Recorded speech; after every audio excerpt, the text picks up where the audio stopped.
The following is a talk given in 2009 by Vincent in Prague, Czech Republic, from a series of videos entitled Alchemy of Prague.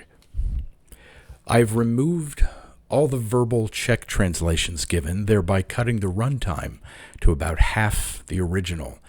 That is my purpose in re-uploading here, to pick up the pace of the talk by dropping the translation, but I'm also hoping to bring some further attention to this man's work. Vincent passed away in 2014. He is among my favorite and most respected scholars, historians, and occultists. There are instances here when he and the translator talk over each other a bit, so I've left those bits intact so as not to lose anything he's saying. Vincent's references to his assistant Dan having spoken earlier are separate videos to be found on Roger Green's channel, where you can find the original material. But I'll also provide a link in the description below to Alchemy of Prague with Dan Winter, who is a physicist and engineer working with sacred geometry. Therein, he explains, from that perspective, all the same material Vincent discusses here, as well as the subjects of plasma storms and phase conjugation, which are frequently referenced. I'll also provide a link to Dan's own channel, where you can find much more material on sacred geometry and astrophysics. The present subject of study was centralized in the city of Prague, and I've entitled this video with a phrase from the speaker himself in his introduction. This is for all of you who found yourself steeped in history and philosophy and astrology and natural science and occult study, who would like a little guidance in fitting together all the puzzle pieces from such varying fields, but which you already know do in fact fit together. Again, please open the description box to find Roger Green's channel as well as that of Dan Winter, along with the Vincent Bridges archive, which is maintained by the Fifth Way Mystery School. Finally, if you're interested in more from Vincent about Queen Elizabeth, John Dee, and William Shakespeare, please know there's a load of material posted particularly about that, and I'll link one of them providing an overview below. Thank you so much for watching, and enjoy. So I'd like to welcome Vincent to Prague.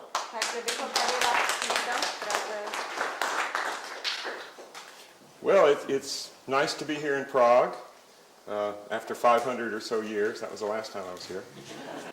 I have a very complex story. And the best way to think of the story is as a cosmic detective story. Our detective story goes throughout space, time, history, mythology. But the center of the story, like the center of the rose, is Prague. First of all, we have to talk a little bit more about alchemy. Alchemy comes from the Arabic word al-kim, or the black.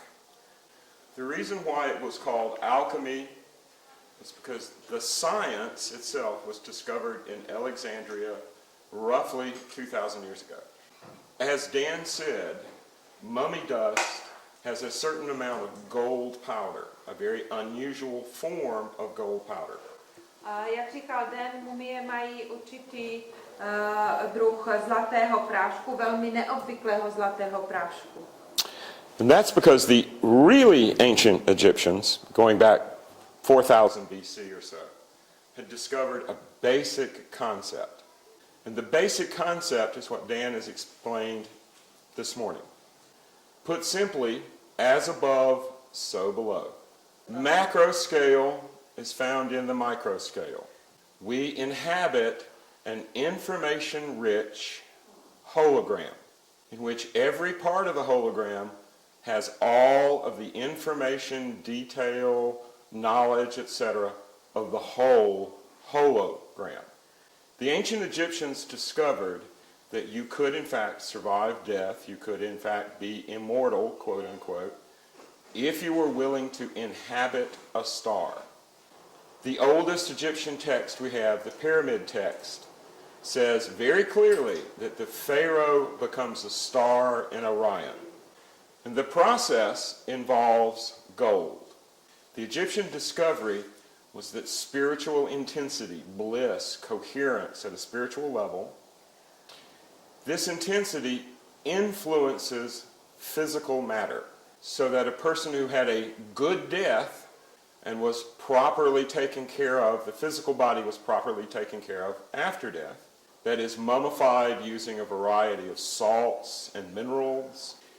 It was discovered that the process itself produced minute amounts of the gold that Dan was showing this morning. Now, this is a byproduct. It's not the end result. And it happened accidentally in the sense that no one planned that there would be monatomic gold produced during the mummifying process. However, once it was noted that this accidental process was occurring, and then from this process, certain basic principles were extracted. The earliest mummies we find seem to have the most monatomic gold. So the whole job of being Pharaoh was to initiate this reaction. Not just the accidental reaction that produces monatomic gold, but the macro reaction that creates a golden age. Heaven on earth. Now, if we start from that basic concept, it gives us a different way to look at the historical process of changing different metals, different substances into gold. The best way to put it is that in the larger course of events, the larger spinning of time, eventually a culture developed that used gold somewhat in the sense that Dan was talking about without the mythology. By the time of Alexandria 2,000 years ago, these basic ideas and concepts from ancient Egypt were codified into science. It was science in the sense that it was meant to be repeatable, not something that happened spontaneously or accidentally, but something that you could cause to happen. The missing ingredient, the prima materia, however, was kept hidden or was lost. We know from those early mummies that a certain type of natron, which is a type of salt from a certain part of the Egyptian desert, and as this idea that, okay, certain sands, certain minerals are better for the process developed, different sorts of minerals, different types of salts were examined for a certain kind of property. That property is the exact opposite of the property of the monatomic gold that Dan was showing this morning. Instead of feeling oppressive and heavy and intense, the goal was to find a substance that was enormously uplifting, that would in fact cause you to radiate light just from being exposed to it. And as the experiments were conducted, they had a historical resource to draw upon. Ancient Egypt was obsessed with and focused on a particular type of mineral or rock. This, of course, was meteoric rock, tektites. Tektit. In Egypt, the bin, or the top of pyramidions, small ceremonial pyramids, it's the capstone, yes, the very top of a pyramid. Na špičce pyramidy. Bins were usually meteoric in origin, and they always had a very prominent place in the culture or the sacred site. In the Old Kingdom, long before techniques of gold mining on a vast scale were discovered, we're talking 5,000 years ago, the pharaohs would line the temples with gold plate. And it was all the gold that started all the tomb robbers and the looters. Where did all the gold come from? The only plausible solution is that someone in Egypt 5,000 years ago could make it. Why do you, sorry to interrupt, but why do you say that's the only plausible when they could have found gold and shipped it and made, in South Africa, etc.? I tend to use Occam's razor. The simplest explanation is the best explanation. Alchemy, believe it or not, is a simpler explanation than fleets of Egyptian transport ships using primitive mining technology, bringing back tons of gold from anywhere on the planet. And another sort of example, another reason why we would accept this explanation, is the incredible purity of the early kingdom gold. We would be hard put to mine gold ore and refine it to that level of purity today. So the supposition is the pharaohs or someone knew how to make gold. By the time it was codified, was turned into a science in Alexandria, as I said, the prima materia, or the catalyst for the transmutation, was lost. The main reason why it was lost was that Egypt had been invaded and conquered, 3 or 4 times in the immediate few centuries before then, by the Greeks, and earlier by the Assyrians, and the whole temple system was disrupted. But we do have a couple of important pieces of proof, a couple of important clues that this meteoric rock, the Bin-Bins, had some very peculiar transformative properties. The legend of the phoenix, everything Dan was talking about this morning, the blue fire, phase conjugation, all of these terms may be a more scientific way to look at the myth or the legend of a phoenix. In fact, the Egyptian word for phoenix is benu. The bin is the stone that replicates itself. A benu is a creature that becomes immortal by replicating itself. In trying to understand the history of alchemy in general, I first of all said, how many real transmutations can we find? The Alexandrian scientists formulated the theory, but they produced almost no transmutations. So they had obviously lost the key ingredient, even though the theory and the science remained. And other than those 2 or 3, disputed examples from Alexandria, there are no more transmutations that we can find, any documented, somebody saw it, somebody assayed it, it was real, transmutations until the 9th century. Around the beginning of the 11th century, something very strange happened. The most prominent meteoric stone in the world is the stone in the Kaaba in Mecca. The Fatimite, or family of the prophet, Ismailis, raided Mecca and they stole the stone, literally ripped it out of the wall. The group of Islam that follows the teachings of the family. The Ismailis presented the stone to the Fatimid Caliph in Cairo. And from that point on, we have a regular series over a couple of hundred years of documented transmutations in the Arabic world, particularly in Cairo. When the stone was returned to the Kaaba, it had lost 60% of its mass. And the stone that's there today, you can see, is appreciably smaller. Then descriptions of it both before it was stolen, and it's noticeably smaller than it was before it was stolen. And we can also trace in the building of the Kaaba itself the fact that at some point it was much, much bigger. The most logical explanation is that the Caliph in Cairo kept a big chunk of the stone before it went back to the Kaaba. Apparently, this big chunk of the stone was passed on to the Caliph's grandson, who became eventually Caliph Harun the Mad. They called him the Mad Caliph because he eventually went totally crazy and wandered off into the desert east of Jerusalem to die. Harun the Mad is the origin point of what would become in 100 years or so the Crusades, because he threw all Christians out of Jerusalem. Yeah, how how did he go mad? We don't know how he went mad. We just know how it manifested itself. But these meteoric stones are mostly iron, I think. We're getting to that. Oh, okay, sorry.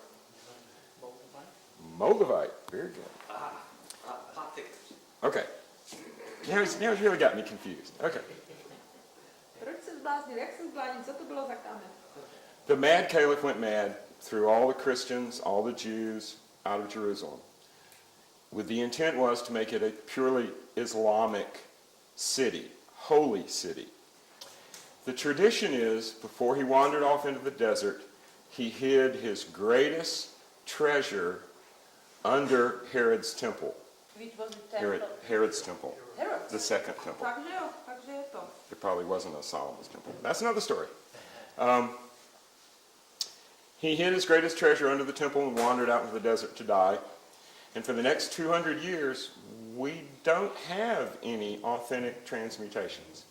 Then the Crusades happened, and all us wonderful Westerners conquered Jerusalem, and a very unusual group known as the Knights Templar were assigned the underground quarters under Herod's temple for their stable. Apparently, the Templars excavated under the temple for around 20 years, and sometime around 1118 they made an enormous discovery. The discovery probably included a cache of manuscripts that described, by sacred geometry and diagrams, pretty much what Dan was showing this morning. The Knights Templars took their great discovery back to Europe. They took it to Troyes, one of the few places in France that was near their sources of power, that had a large Jewish Kabbalist community. Large Jewish community. In fact, Dan's idea about a spiral making one form of the Hebrew alphabet was probably developed by the sages of Troyes at roughly the same time period. And we think this because the written form of the Hebrew alphabet that the spiral shadows matches most closely was developed by a group of rabbis roughly in the same time period in the same area. And as we all know, the Templars became the Swiss bankers of Europe and the world. Like the question of where did all the gold in Egypt come from, the question must be asked, where did all the gold for the Templars come from? I could sell my farm in Provence and get a chit from the Templars for the money, and then I could sail to Jerusalem, show that chit to the commandery there, Check. and A check. A chit is a check. a check, yeah.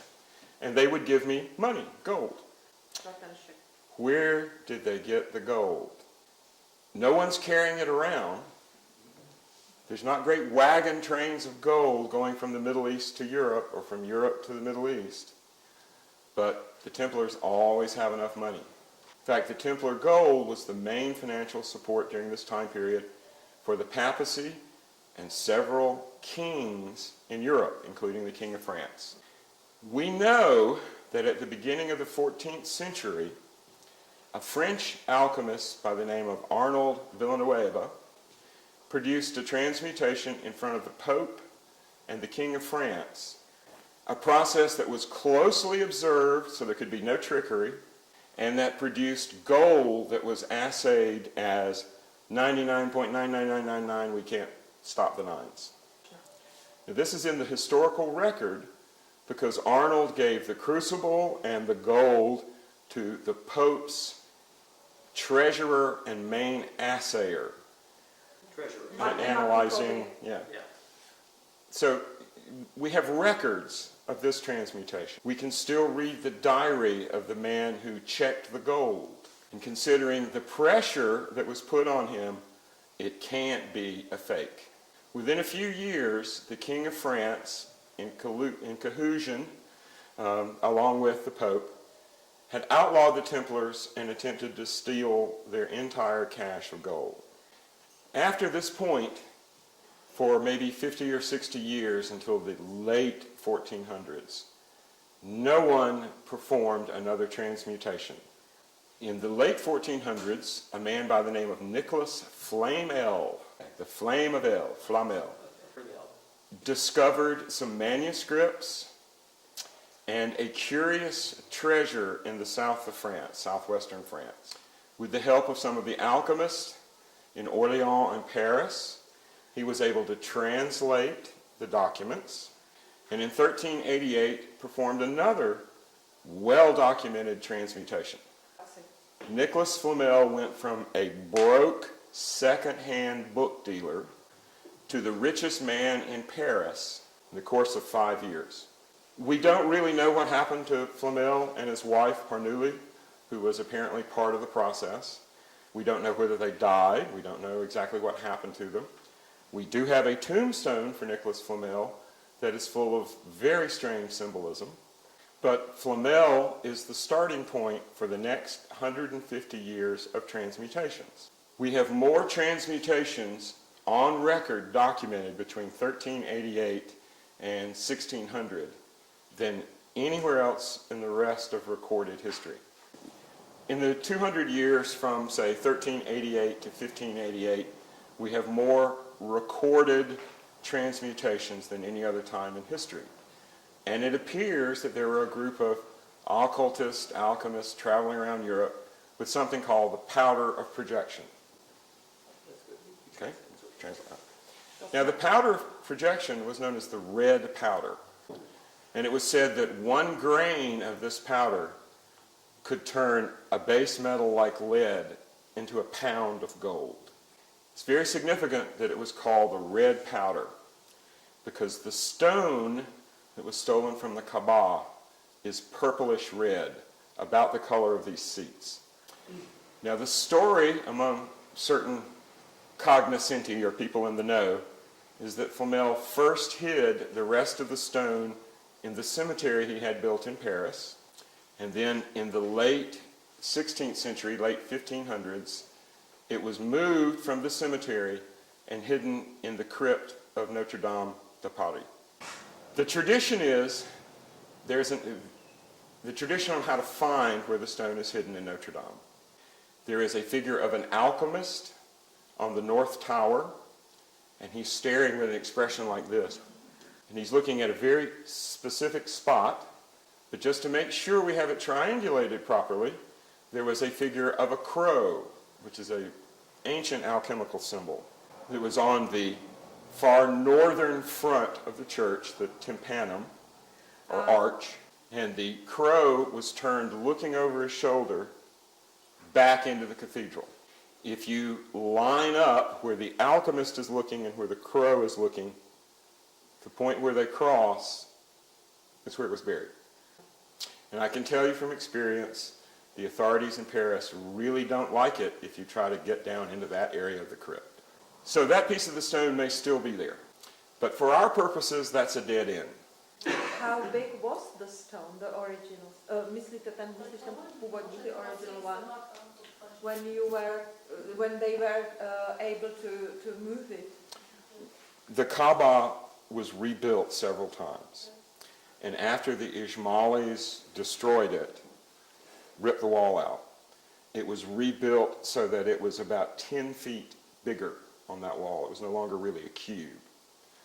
And the supposition is that the stone was probably huge. And the one there now you can see is about that big. In the late 19th century, a crazy Englishman by the name of Sir Richard Francis Burton had himself circumcised, dressed as an Arab, and went to Mecca. And being an explorer and being an early Egyptologist of sorts, he recognized that the meteor in the Kaaba was the same sort of stone as the one remaining bin in Egypt. And both of these stones were a type of glass, very dense glass, but a fused quartz material. This is a very important identification because if they are the same, then we have a clue to why the early kingdom mummies had so much gold. The natron that was used in the early kingdom was taken from a bed to the west of Egypt that has since been found to have millions of tons of tektite glass, meteoric glass. The desert to the west of the Nile And we have now found in the last 5 or 6 years that this is a site of an enormous amount of meteoric glass. So, how do we get from there to Prague? Does anyone know how Prague was formed? The area around Prague is a huge bowl formed by a large meteoric strike roughly 60 million years ago. This is the same meteoric strike that produced the green glass found just to the south and east of here in Moldavia, called Moldavite. So, if we're looking for a spot, like Michael Meyer said, he was a famous 16th century alchemist who lived right here in Prague. He drew a wonderful picture of two men walking down a road in the Royal Park, just on the other side of the river. And the philosopher's stone, or the prima materia, is in the ground, in the trees, in the air, in the river.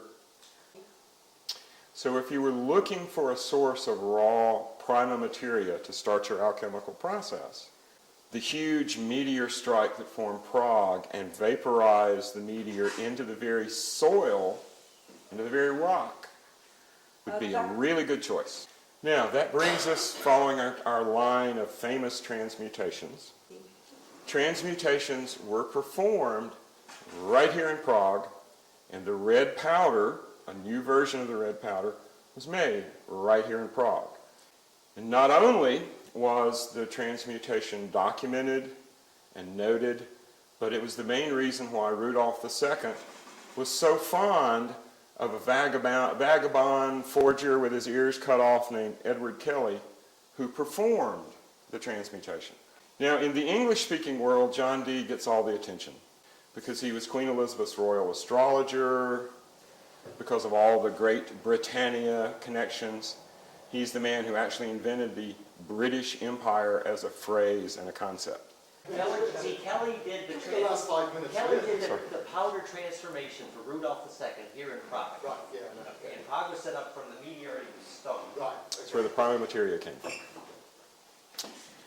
Now, tying some of these threads together.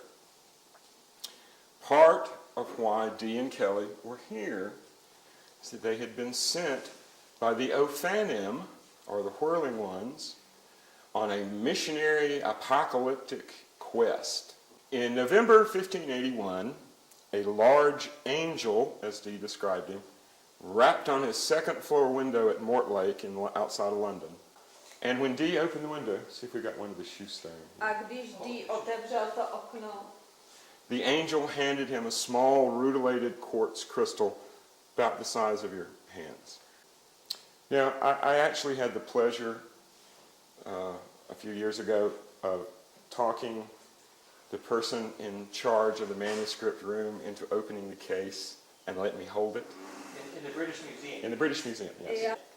And I wanted to rub it on my third eye and my heart, but I couldn't. I was standing there with this very proper British lady going, "No, don't drop it." And let me tell you, it still has a charge. Less than a year after I talked the lady into opening the case and let me hold it, Dan and I and a whole group of other people were on top of a mountain in Sedona doing Dee's apocalyptic ritual. Most of what Dan was saying today about large angelic forms being the size of nebula and being self-organizing coherent structures, Right. the concept he was talking about these vast self-organizing life forms comes directly from experience. Because the Ophanim came down and danced with us on top of the mountain. And no one who was there at the time has ever been the same since. Now, what the angels told Dr. Dee through the shoestone, or shoe, Showstone. Old English, was that the end of the world was coming. řekli mu, že nastává konec světa. And that the novas and comets between 1577 and 1588 were markers of this approaching end of the world. Now, 420 years from 1589 would be when? Yes, 2012? No, Okay. This year. Let od 1598 bude kdy? No letos.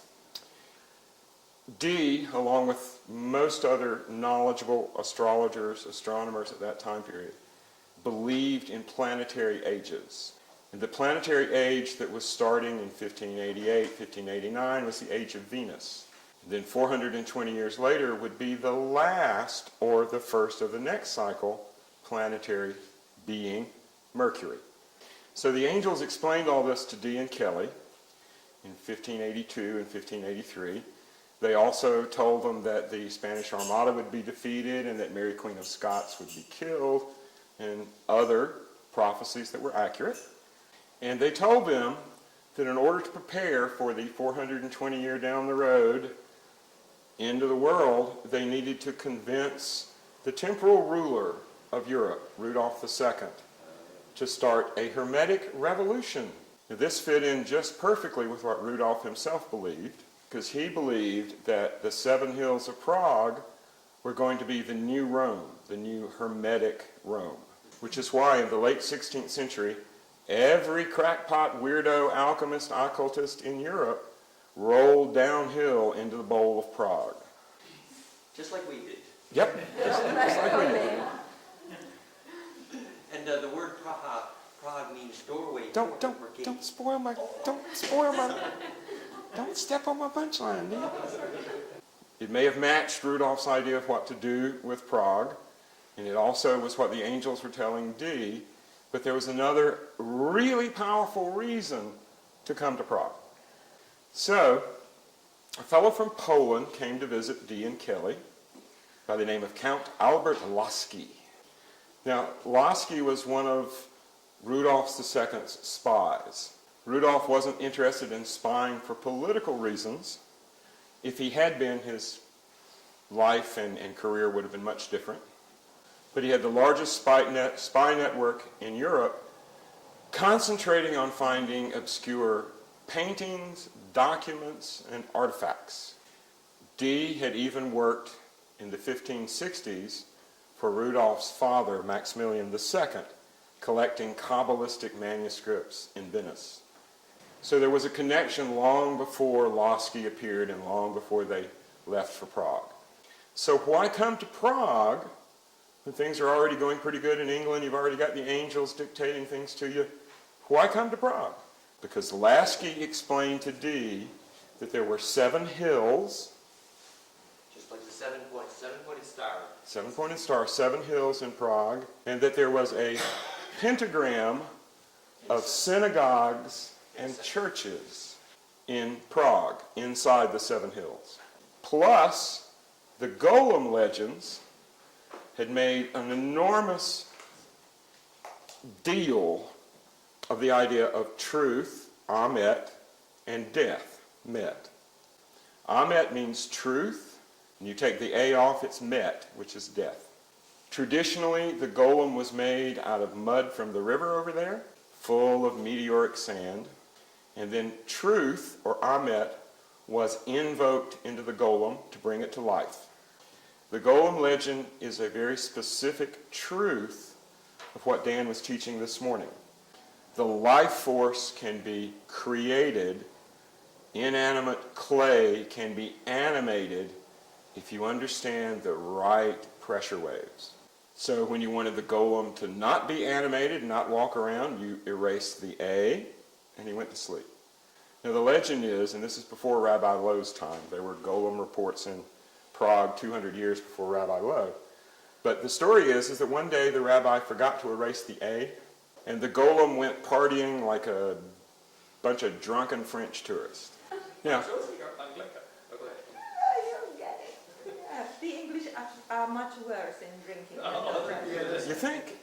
That's what I just Well, said. that's our experience. Oh, it's soccer not about people. drinking. British tourists. British soccer tourists, yes, that's exactly right. Já říkám, že Angličani Loot and plunder, jsou yes. Francouzi a Roger navrhuje, že by to mohli být britští fotbaloví fanoušci. Vincent, can I do 30 seconds here? Sure. Yeah, well, see, these 7 arrows are the symmetries that ties the tetrahedron to the outer braiding of DNA. And the 5 spins are the inner symmetry of the thread of DNA, yes? And you'll see later, that's the symmetry, the anu, the slip knot, the Gordian knot, the infinite knot. It's the solution. So the golem making was the indexing of those plasma donuts, the aleph that he's speaking about, is that the rabbi would focus on the shape of the aleph and fill his optical cortex with that shape and send that plasma field into that. So Vincent is not speaking about poetry, he's also speaking about serious science, that's all. One man's poetry is another man's equations. Not only is this the solution to what Dan was talking about, the solution to the golem, etc., this is the filter that the angels gave Dee and Kelly to make sure that their information and their energy stayed tightly braided. Tightly slip-knotted. This was our hydrogen was made, 7 spins, 5 spins, the honor. This is the shape. We get all of our physics right from that. Tohle je ten tvar, který... The angels gave Dee and Kelly the seal of Amet first, so that they would have their fields braided properly so the angels could communicate along that long wave. Okay? And one of the first things the angels did, you may have noticed from the seal that the language is odd, but it's recognizable as Latin, Greek, etc. One of the first things that came through after the seal of Amet was in place was the basis of language. We know 7,000 languages, either spoken now on the planet or spoken in the past or written in the past. And of those languages, there's maybe a dozen that are artificial, i.e. made up or created or channeled. And of those dozen, there's only one channeled, received, made up language that has grammar, syntax, structure, and can be translated. And that is the Enochian or Othanic language of Dee and Kelly. Now, on Good Friday, 1582, okay, today is Good Friday, the angels told Kelly to learn the letters, and he didn't. So when they came back to do another working on Easter Monday, the angels squeezed Edward Kelly. That's how it was described, squeezed. And after a few moments of intense pain, he could read the letters. Now, this is how the alphabet was dictated. You may notice that there are more than one of each of these letters. And you may also notice it's an 8 by 8 square. 8 by 8 equals 64, and 64 is the number of codons in DNA and transfer RNA. Unlike any other language known on the planet, Enochian does not have a direct name of a letter, description of a letter, correspondence. We call an A, and it looks like an A. This takes many letters to spell out the name of one letter, which means that this is a unique description, not of what a letter in the alphabetic sense means, but the nested energy fields, to use Dan's phrase, of the letter. So when the angel squeezed Edward Kelly, he squeezed his DNA hard enough for a language to pop up. And when it got squeezed down into this pattern, it reveals multiple symmetries. This is 4 of what we were just looking at put together. And if you put in all the vectors, you put in all the symmetry lines, you create something that did not mathematically exist in the 16th century, called a hypercube or a hyperoctahedron. This is pretty amazing. Before we even had words to describe it, long before we had any mathematical concepts to describe it, something resembling a higher form of consciousness transmitted it. Now, the early workings with the Enochian language were sort of like speaking in tongues or glossiola. It was pretty much nonsense. The modern science of psycholinguistics helps us to understand that glossiola or nonsense, ba ba ba ba ba, that you find in children and that you find in people who are mentally, they have that speech center in their brain damaged, is a part of building up a language field. In other words, a child can't learn to speak unless they do rhyming nonsense. Then after Dee and Kelly got to Prague, of course the angels over this whole time period are communicating, Kelly was the hardest working clairvoyant of his era. They did sessions every day. And they continued to work once they got to Prague. And the amazing thing is that as the work developed, the angels gave them the grammar and syntax to translate what had been given up to 6 years earlier. And what had been given up to 6 years earlier was a series of calls or speeches, invocations. And these calls have an enormous amount of apocalyptic content. The working that Dan and I were involved with was the first time ever, because Dee and Kelly never did any magic with their system, that anyone had done all 49 calls properly and all at the same time. And just like a stranger in a strange land, it helps to speak the language. The shocker. Has everybody heard of William Shakespeare? Has anybody ever heard that William Shakespeare spent a couple of years right here in Prague? That's the point I was building up to. William Shakespeare was here in Prague with Dee and Kelly and actually observed an alchemical transmutation. And the origin point of things like the Rosicrucian movement can be found right here in Prague. There's a painting over in the museum below the castle called the Festival of the Rose Garlands. Festival of Rose Garlands, like rose crowns. This picture shows Mary being crowned with the most outrageous, inducing crown you've ever seen. And Mary, as she's being crowned, is crowning Maximilian II with this simple garland of roses. It arrived here in Prague 1585, 1586, and was a huge event. It was carried upright by bearers across the Alps. And anyone going to visit Rudolph II in his private apartments up at the castle had to pass right by it. And it was this painting that gave William Shakespeare his local nom de plume, or his secret identity. And just to make it really fun, the origin of the King Lear story happened right here. King Lear is the ancient Celtic king Croc, who had 3 prophetess or witches for daughters, and the eldest 2 came to a bad end, and the youngest one, Libussa, founded Prague. She's the one who noticed the Prague Stonehenge, or megalithic structure, that is now in the courtyard of the Peter and Paul Cathedral, or church. And when she discovered that, the story is she found herself a nice, handsome young man to found a dynasty with. And as she found him, she announced that the city was going to be named Prague, which is threshold or doorway, or portal, Nebo portál, or stargate. brána, nebo hvězdná brána. She was trying to say that Prague is the place where underworld, midworld, and overworld meet. Okay, so we'll continue tomorrow. Fajn, budeme pokračovat. We say with Shakespeare, was that the actor or The playwright. Shakespeare or the playwright? Yeah, but I mean, there's all this stuff about whether it was Francis Bacon and all of that. We'll go into that tomorrow, if I get that far. He wasn't Francis Bacon, he was good old William Shakespeare, also known as Francis Garland here in Prague. Here's our pictures. We show that Praha was called the Dolphin's Back. Well, the ridge was called the Dolphin's Back. Yeah. And where's the point of these? All sorts of fun stuff, see? There you go. Stargate. Stargate. And so, and the 7 and the 5, that's what Vincent A is saying. přímo v Praze máme těch 7 a těch 5. The 5 churches and the 7 hills. 5 kostelů a 7 vršků. Faye's conjugating the slip knot here, the Stargate. But Vincent, you didn't wear your hat. Your hat has...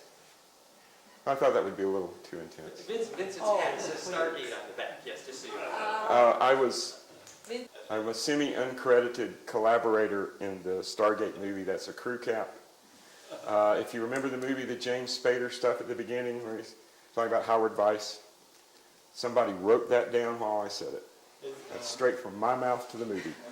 So I'm really glad that Vincent brought this esoteric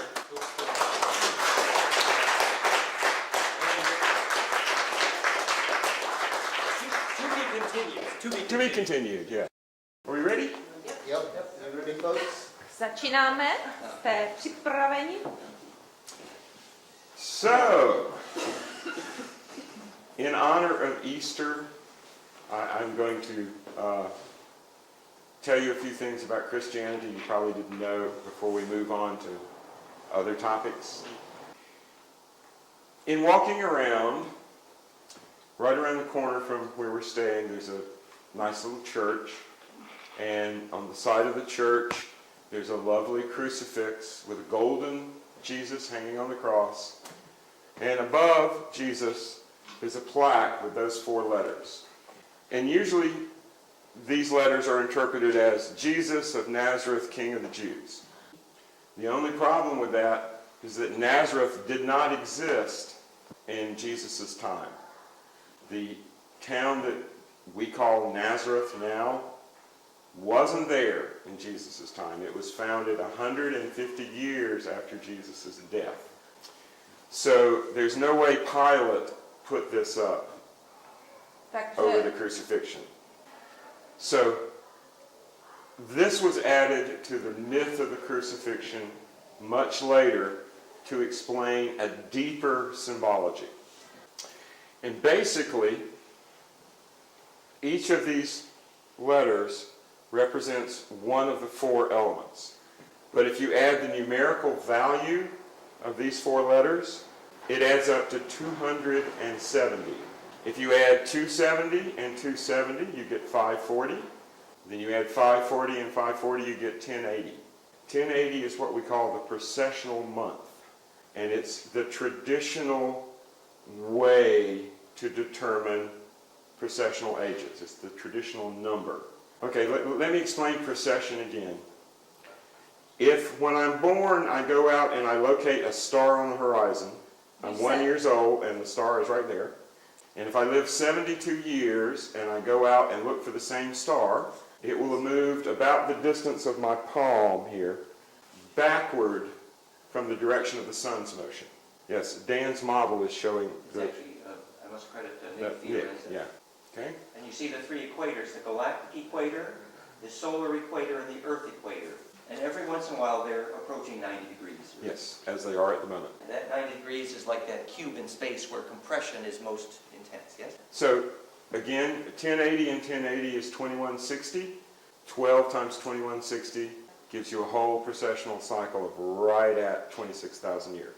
So every time you see one of those crucifixes with INRI, it's relating to the procession. Jesus was born at the beginning of one cycle, and the idea is that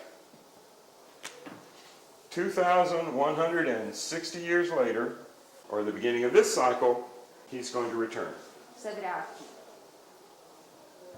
So every time you see a crucifix with INRI on it, it's proof that the Christians of the Middle Ages understood the procession of the equinox and understood why the myth of Jesus was so important. Now, in Hebrew, the name of God is Yod-He-Vod-He, and that's the same elemental pattern. So, God is essentially the celestial mechanics. And to make the Messiah out of Yod-He-Vod-He, you add a shin in between He and Val, and that makes Joshua, Yeshua, Jesus. What this is saying is that you're crucified on the static cross of the elements if all you know is Yod-He-Vod-He. But to transcend to become the Messiah, and keep in mind that in Hebrew the word for Messiah and the word for snake, as in the snake in the Garden of Eden, has the same numerical value. And what it's representing is that this is unliving, mechanical. And this, I guess we're running out of paper. Oh, that is one. Okay, let's turn them all at once. While you're drawing, can I just jump in for 1 second? Sure. If I may? So, the recent article of the Implosion Group, goldenmean.info/Yahweh, asks the question from astrophysics, who is Yahweh, yes? And examines the question historically.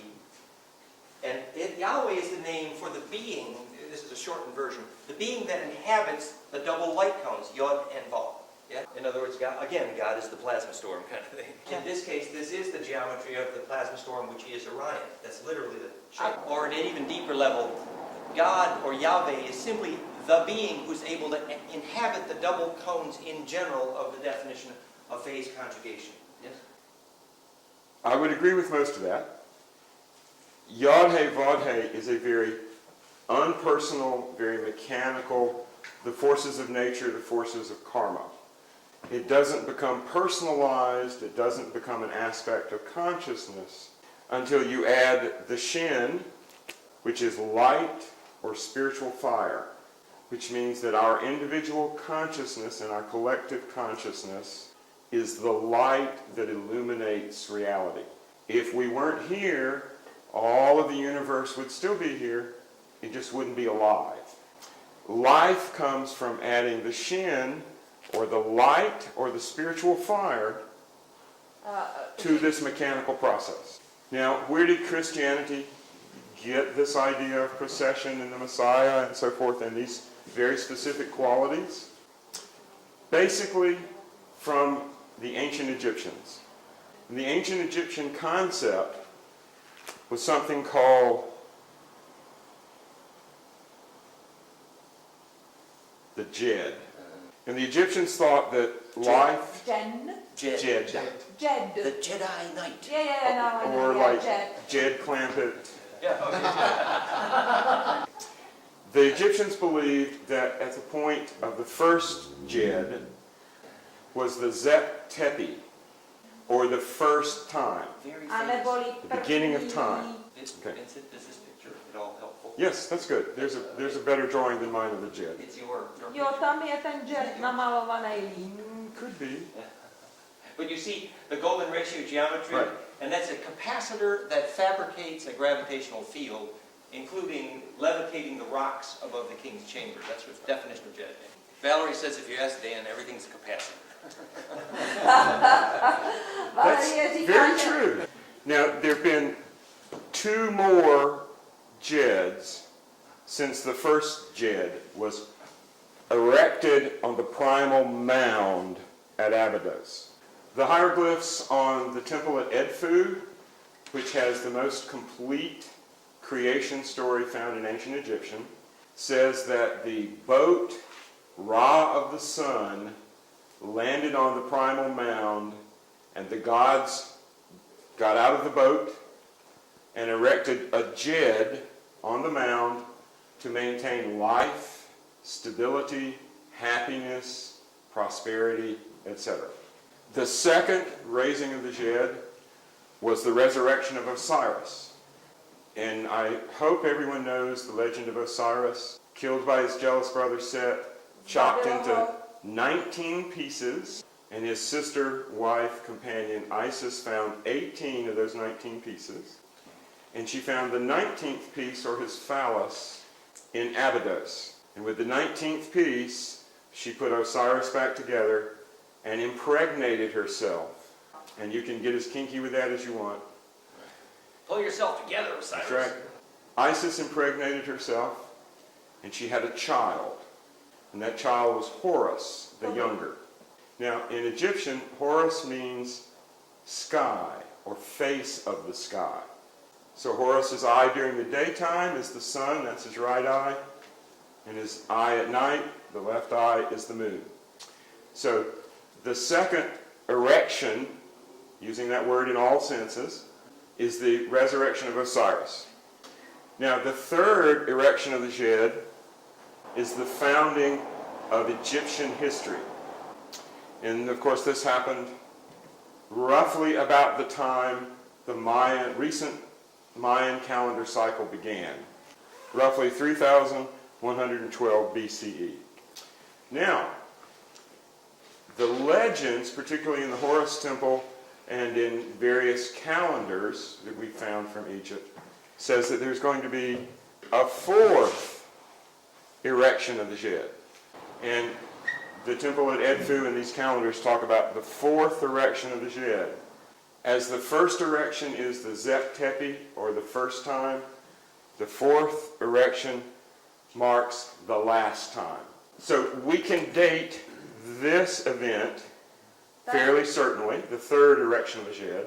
And the second erection of the Jed is in mythological time. But the first erection of the Jed, we can date fairly precisely by understanding how the Jed relates to the heavens. And the rough date on the first Jed is 10,150 BCE. A long time ago, roughly 13,000 years. Wasn't that one of the Hancock-Laval dates, and John West dates for the pyramid? For the Sphinx. This is Sphinx. roughly the time when the Sphinx Yeah. was built. Yeah. Now, if we look at what the sky was doing roughly 13,000 years ago, we discover that it was the last moment before this one when the 90-degree angles were formed between the Earth's equator, the celestial equator, the galactic equator. The time period, which all of this goes exact again, is our magical 2012. Now, because they didn't have, we don't have records of how accurate their astronomy was 13,000 years ago, the actual date when everything went 90 degrees based on the pyramids at Giza, etc., was the fall equinox 2002. 2002 is the midpoint between 1992, when it started to go direct, and 2012 when it finishes. So the 1992 to 2012 is our 20-year season of catastrophe, season of transformation, season of disaster, apocalypse, etc. So the Gnostics, or the early non-Orthodox Christians in Alexandria, the same place that alchemy was born, they adopted this basic scheme or plan into Christianity.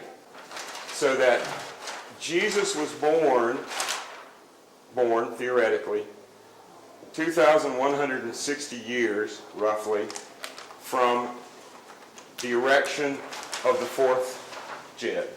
Now, the Gnostic Christians were so clever that in the 4th century, when Constantine created an imperial orthodoxy and tried to wipe out all the feminine qualities, all the mystical qualities, all the heretical qualities, this idea of the end of time and how to find it was so deeply embedded that even Constantine and the power of the imperial church couldn't wipe it out. And this basic scheme from very early Gnostic Christianity became a heresy, or something not approved of by the church, known as Chiliasm. That's from the Greek word for 1,000 years. And the followers of this heretical view of Christianity believed that at the erection of the fourth Jed, there would be 1,000 years of peace and prosperity. Now, the only problem with that was that the entire world had to be destroyed and made new again before you got that 1,000 years of peace and prosperity. So naturally, the Orthodox Church didn't really like that. But the curious thing is the church never declared Chiliasm officially a heresy. And that's because these basic ideas from Egypt had become so embedded in the fabric of the faith that you couldn't completely outlaw it without destroying Christianity itself. Now, let's jump ahead 1,000 years, and we're hanging out in southern France, in Rome's first province of Provence. And in Provence, you had a very educated, cosmopolitan mix of cultures. You had the Celtic Ligurians, who worshipped the mother goddess Mari, the ancient Neolithic mother goddess. And you also had Greeks, Romans, and Egyptians. And just before the great diaspora in the time of Augustus, roughly 50 years before the theoretical birth of Jesus, Jews were encouraged to migrate from Palestine to Provence.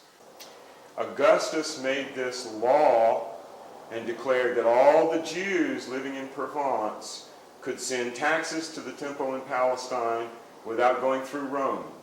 And if you know anything about Roman emperors and Roman history, this is unusual, because soon after Jesus' supposed death, the Romans conquered Jerusalem for the very reason that they wanted to loot the wealth that had gotten away from them and had been collected in the temple. So in the 1st century AD, there were 4 major centers of Judaism: Baghdad, Bagdad, Palestine, Palestina, Alexandria, Alexandria, and a little town in southern Provence called Glanum. And in southern France, the Egyptians, the Greeks, the Celtics, the Romans, and the Hebrews, 5 groups, 5 cultures, formed one. So during the early Roman Empire, through the time of Constantine, southern France was more cosmopolitan, advanced, spiritual than almost any other spot in the Roman Empire. After Constantine, when the Orthodox Imperial Church was formed, heretics from all over the empire came to Provence. And for 700 years this worked very well. Nobody bothered them. Nobody got too upset about it. The church did a little bit to try to stamp them out, but it wasn't major. Life went on. Shortly after the First Crusade, in the 12th century, the 1100s, this began to change because of a mystery man, one of our wandering immortals, named Elijah the Artist. Now, Elijah the Artist visited a large number of rabbis and spiritual leaders in the community, and he transmitted to them and taught them how to do magic. And this type of magic was angelic magic, and it's the origin point for what Dee and Kelly would end up doing here in Prague. At the same time, one of the most important books of Kabbalistic mysticism, called the Bahir, or the Great Light, was published in Provence. In other words, manuscripts were circulated. In the town of Arles, which was known then as the Second Rome, and to this day, Arles has a prettier, more beautiful Colosseum than the one in Rome. Now, in 1177, Frederick Barbarossa, the king of the Holy Roman Empire, could not get the approval of the Pope to really be emperor of the Holy Roman Empire. So he did an end run around the Pope by having himself proclaimed King of Arles. Tak obešel papeže a nechal se prohlásit králem z Arles. And by becoming King of Arles, he came into possession of certain mystery objects. And on the front of the church where the coronation took place, there's a statue of a saint, Saint Trophime, Saint Triumph in French. And he's shown holding a staff with a 5 spiral on the top, with a serpent around the top of the staff, and he's standing with the staff on a turtle. Remember, that's the alignment from Draco, the still point in the sky, to the still point beneath our feet, the Lesser Magellanic Cloud, the little turtle. And this is concrete proof, or sandstone proof, that in the 12th century they understood the galactic ecliptic. The still point way up there, as opposed to the moving point of the celestial pole, the pole that's just opposite in the sky, our earthly pole. The Hebrews, following Elias the Artist, called these lines here, this one, and instead of the moving one here, they had the one that went from the center point here down. They call them teli, or telah, which means hanging. If you understand those poles, you can date the cycles of precession. So one of the secrets that Elijah the Artist revealed in what became the Bahir is the nature of time. Earthly time, the march of the seasons, we're all aware of.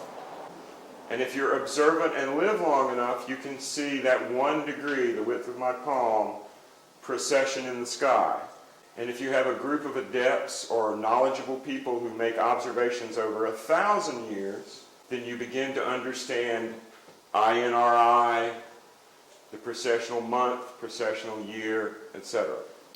Now, in 1177, at this convocation, this coronation of Frederick Barbarossa, were the original authors of the Grail legends. Chrétien de Troyes, who was the first Grail author, was at the coronation in the service of Philip of Flanders. Also in Frederick Barbarossa's group was a very young poet called Wolfram von Eichenbach, who had the honor of writing the complete Grail story after Chrétien flubbed it. Now, Wolfram claims that he got the story from a Jewish astrologer by the name of Flagentus. And Flagentus told him in the documents or whatever that the whole history of the human race, and particularly of the Messiah and the Jewish people, were written in the stars. That's the origin point of the Grail stories, the Holy Grail stories. But guess what emerged at the exact same time as the original magic, Kabbalistic magic, the Holy Grail stories? The only remotely successful Christian heresy, the Cathars.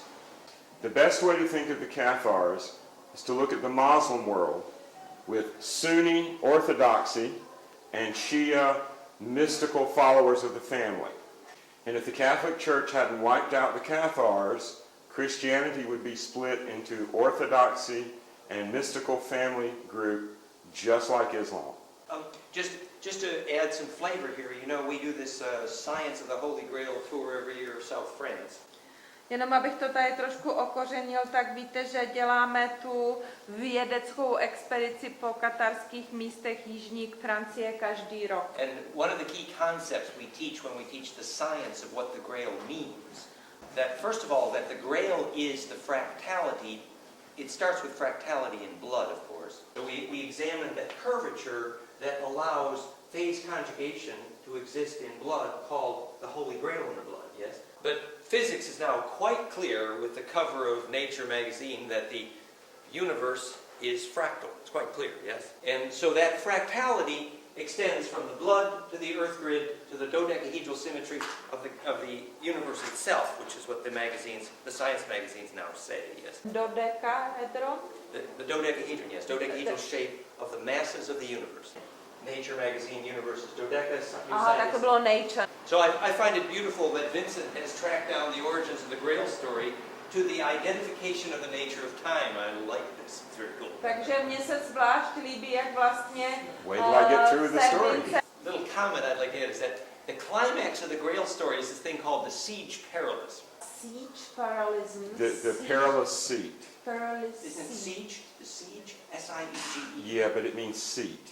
Also. Seat paralysm. Yeah, it's the Like chair at the round table that only Galahad can sit in. Just like only a pure being can wear the crown of the Exactly. emperor. That's just where I was going, yes. So what we're saying here is that the perilous siege or seat is the difficulty of inhabiting the place of perfect charge compression. It's the place of the major squeeze. Can you handle it? In other words, during compression, everything not fractal experiences heat, which is the pure intention. So please. Now I've completely lost my train of thought. Frederick Barbarossa marched off on the Third Crusade about 10 years after he was crowned King of Arles, and he died. It was the Second Crusade, wasn't it? Third. And everything fell apart very quickly. Inside of 20 years after Frederick Barbarossa died on the way to Jerusalem, the Templars and all Christians had been thrown out of Palestine, and the Cathar view of Christianity had spread all across Europe. It was most concentrated in southern France, where everybody from the prince down to the lowest commoner were Cathars. By 1214, the beginning of the crusade called by the Pope against the Cathars, there were no Catholic priest in Languedoc, all the way across the Pyrenees to the Atlantic Ocean. So the Pope appointed Dominic, Frater Dominic, Brother Dominic, to go preach the true religion to these people. And the Catholics in the room know that the Dominicans started the Inquisition. And in 30 years, from 1214 to 1244, the King of France and the Pope's armies killed 3/4 of the population of southern France. There are little villages in the region today that are complete ruins because everybody was killed by 1244 and people never came back. So after the Great Crusade, after the Great Destruction of the Cathars, the information, some of the secrets of the Cathars, moved north and east. And they, of course, stopped calling themselves Cathars. They never called themselves Cathars, actually. But they pretended to be Christians, but they just couldn't take Rome. The fellow who is monumentalized, or whose monument is in the center of the Old Town Square, his Christianity is a direct lineal descendant of the Cathars' view of Christianity. So the very idea... Yeah, that's him. You can't see it too well. The very idea of a Bohemia, Czech nation, etc., grew out of Johann Huss's revolt. Now, along with the, I'm really a Cathar, but I don't want to say I am, people who moved to this part of the world, they brought images that would be teaching images of the faith, of the science, of the understanding.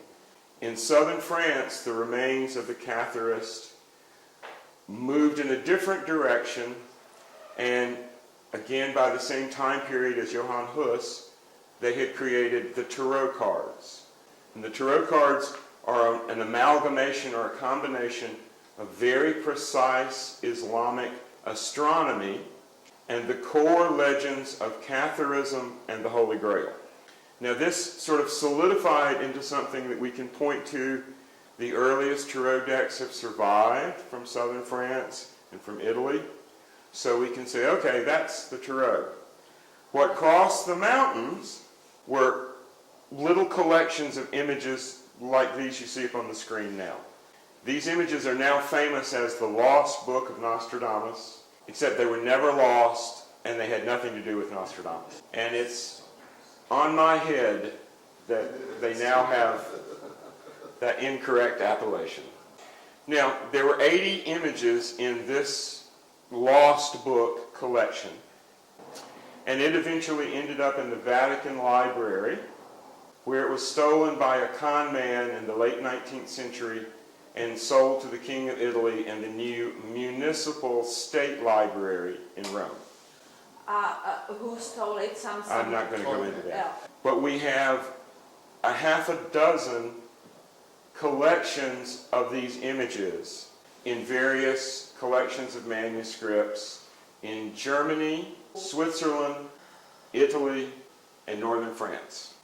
Now, all of these collections have some images in common, but only the collection that ended up in the Vatican and then ended up in the Rome Municipal Library have these 7 images.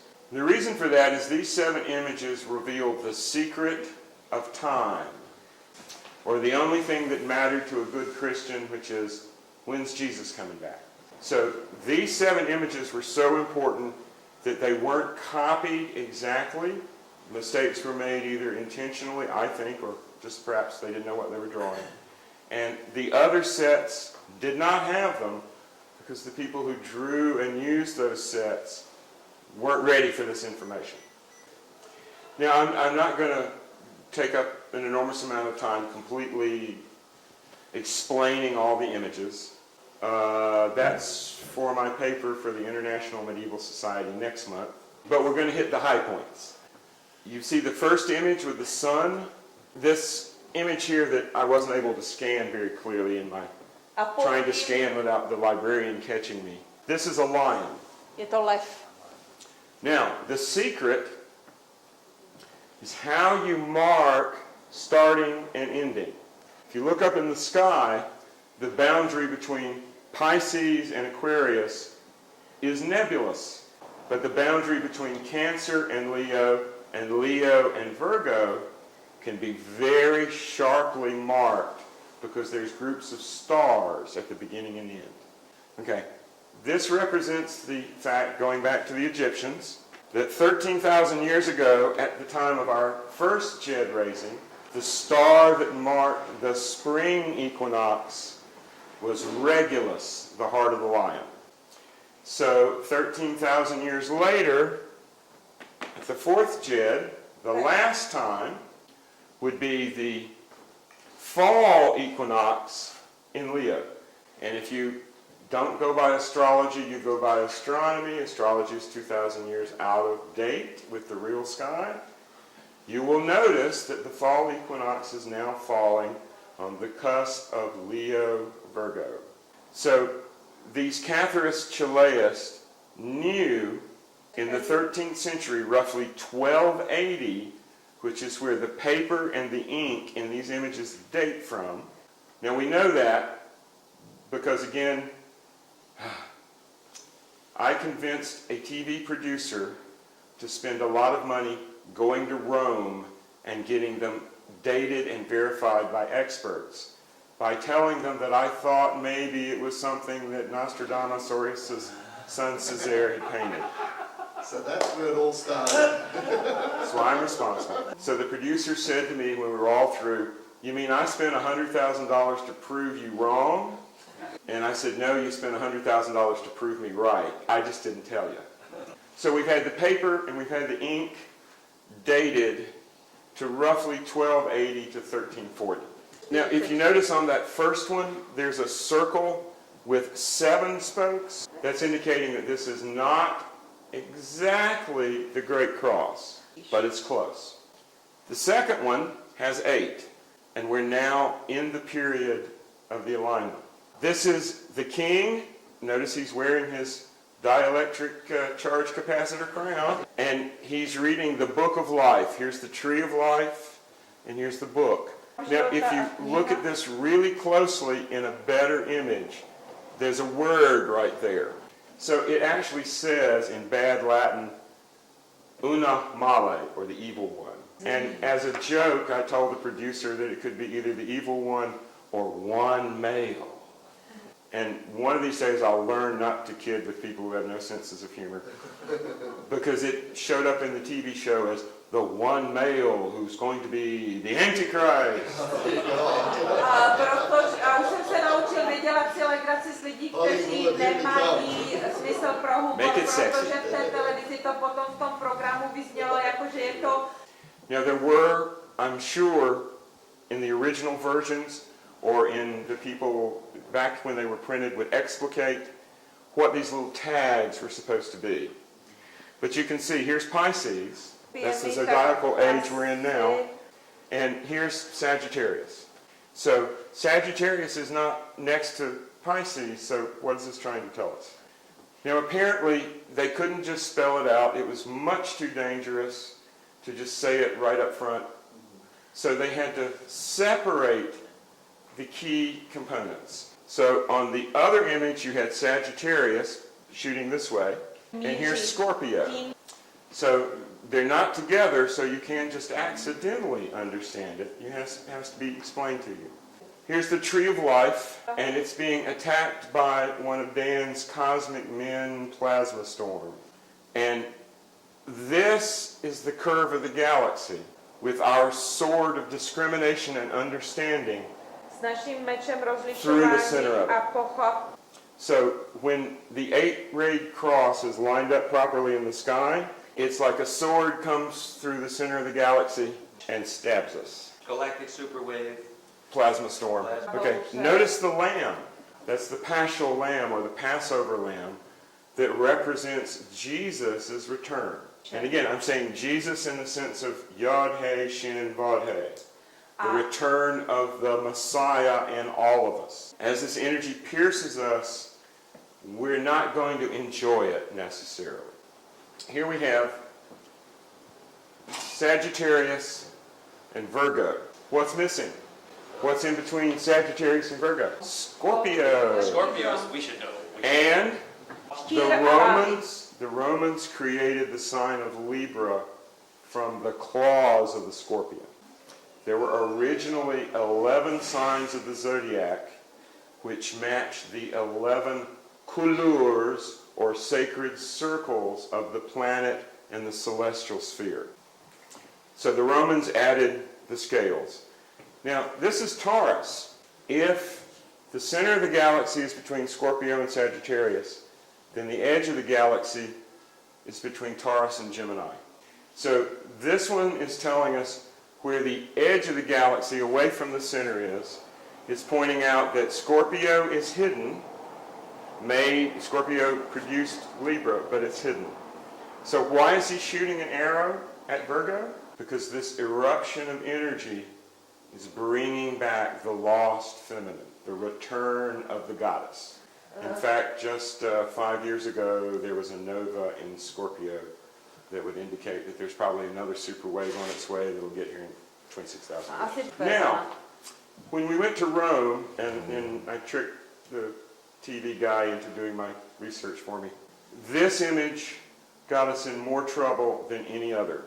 The day we were trying to get permission from the Rome Library to actually use this in the movie, use this in my book, etc., a papal envoy came across town from the Vatican and said that since this was originally the property of the Vatican, we couldn't use it. They didn't care about the other 79 images. We could put them up on billboards and ride them around on trucks through downtown Rome. They didn't care. But we were facing lawsuits, excommunication, and eternal damnation if we so much as told anybody about this one. The reason for this is that since this was painted drawn sometime between 1280 and say 1310, and shows, as you can see very clearly, spiral galaxy. There's our Orion arm where we are. Okay? Now keep in mind, Western astronomy did not even discover that we were in a galaxy and that it had a center spiral until 1917. So how did somebody in the early 14th century draw a picture of it? The church seemed to think it was an obvious example of black magic. This is supposed to be Scorpio.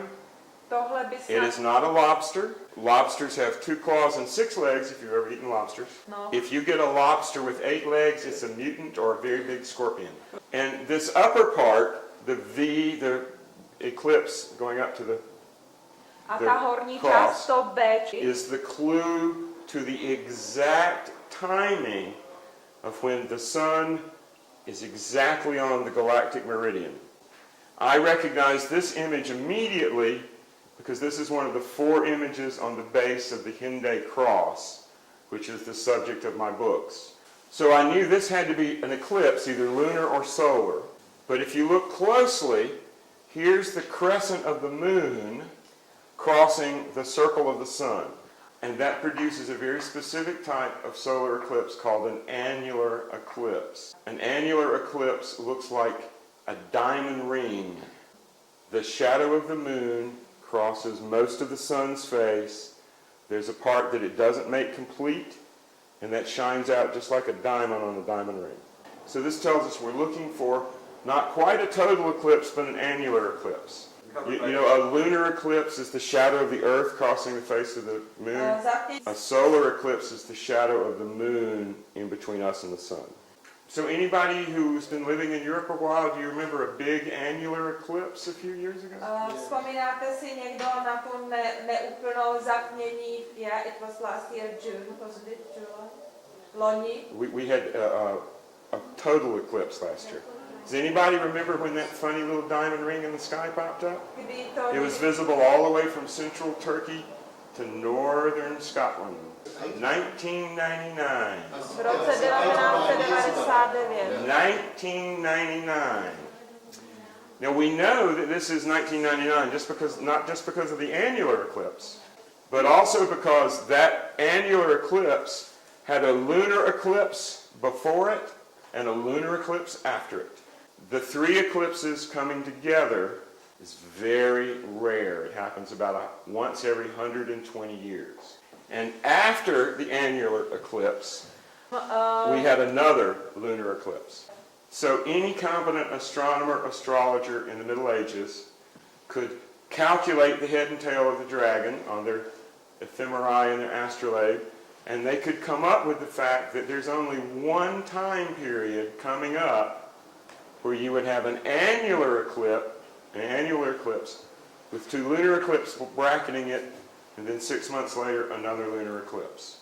So anybody with just a rudimentary awareness of astrology and could calculate the tables would know that this would happen roughly the 7th month of 1999. And if you're familiar with your Nostradamus, you may have heard of Century 10, Quatrain 72. Nostradamus wrote a series of prophecies. They were 10 groups of 100 each. So it's group number 10, number 72 of that 100. And he specifically says in that quatrain, 7th month, 1999. Scorpio's relationship to the black hole in the galactic core is direct. It's right next to it. That's right. So that's what that's saying. That's right. We're lining up to the black hole. That's right. You're lining up to the center of the galaxy. Yeah, which is where all... Okay. Sorry. Can you go back to the plasma storm? Okay, so we're talking about this plasma storm. I think it's in Ophanum. Okay, check this date. That's September Září 1999. 1999. 7th month, not July, September. Solární And organismus. we have more of those from that time period, showing these plasma structures coming out. And again, this is the equinox on the cusp of Leo, Virgo, 13,000 years after spring equinox in Leo, predicted by Nostradamus. And it's also the moment in which our alignment with the galactic meridian was most exact. So you're saying in some senses the solar max of the 2012 already happened in some sense? No. Every 11 years, we build up to either a down or an up in sunspot cycles. But our climatologist in the UK, Peter Taylor, is saying that after that, the sun went very quiet. Yes. And he's worried that that's confirmation Yes. that we're going to freeze out in the modern No. It's confirmation that we're about to have the mother of all solar coronal ejection. What is... And what does that mean? That means takže that některý bird we were just klimatolog- showing you, své multiply it by 10. That's so, sorry, what did you just say? This solar eruption, this coronal mass ejection, multiply its force, intensity, and size by 10. And that's what's going to happen in 2012. Because they hadn't seen one that strong before. That was max they'd ever seen. Now it's going to come... This was supposed to be at the low end of the solar cycle. It was supposed to be going quiescence, okay? And instead it went up, burped, did all sorts of weird stuff.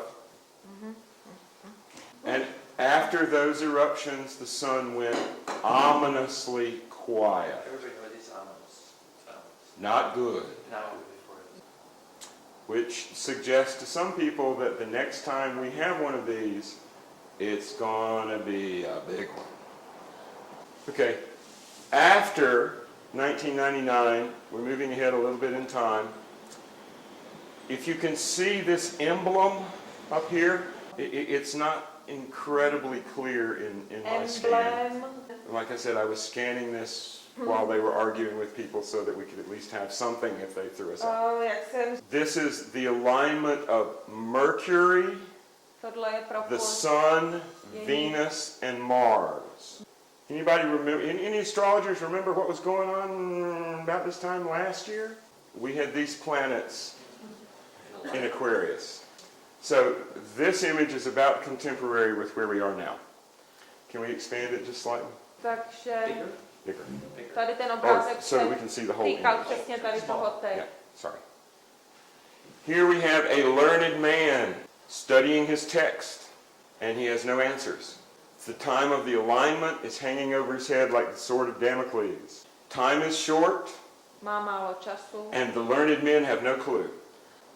But the sacred events will be talked about by the women in the marketplace. In other words, all the people who shouldn't know anything about it are now going to see it happening in the sky and go, what's going on? I'm hopeful that somewhere in some archive in Europe, there's another copy of this that actually tells us what this says.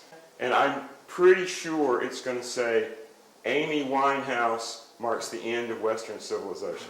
British pop star, She wears her hair Amy up. Winehouse. She wears her hair up like that. Amy Winehouse, to je ta, that she Yeah. marked the end of the civilization. Well, That's a joke. If this is culture, then culture is over. Right. In other words, when the special knowledge escapes the learned men, but the women in the market know all about it, the learned men are out of luck. Okay. Plus, I would love to find a copy that actually had what this said originally. The last one is 2012. Notice the alignment's over. The book of life that he was reading to try to figure it out is blank. And instead of our fishwives, we have two very nice church-going young girls looking at a very ancient symbol for Christ, or the Lord of the animals in a more pagan sense, the stag.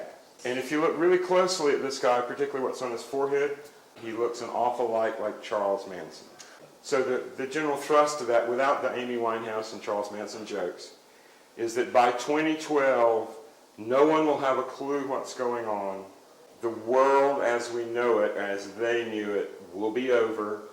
And the only hope will be a new group of women who can see the pagan qualities of Christ.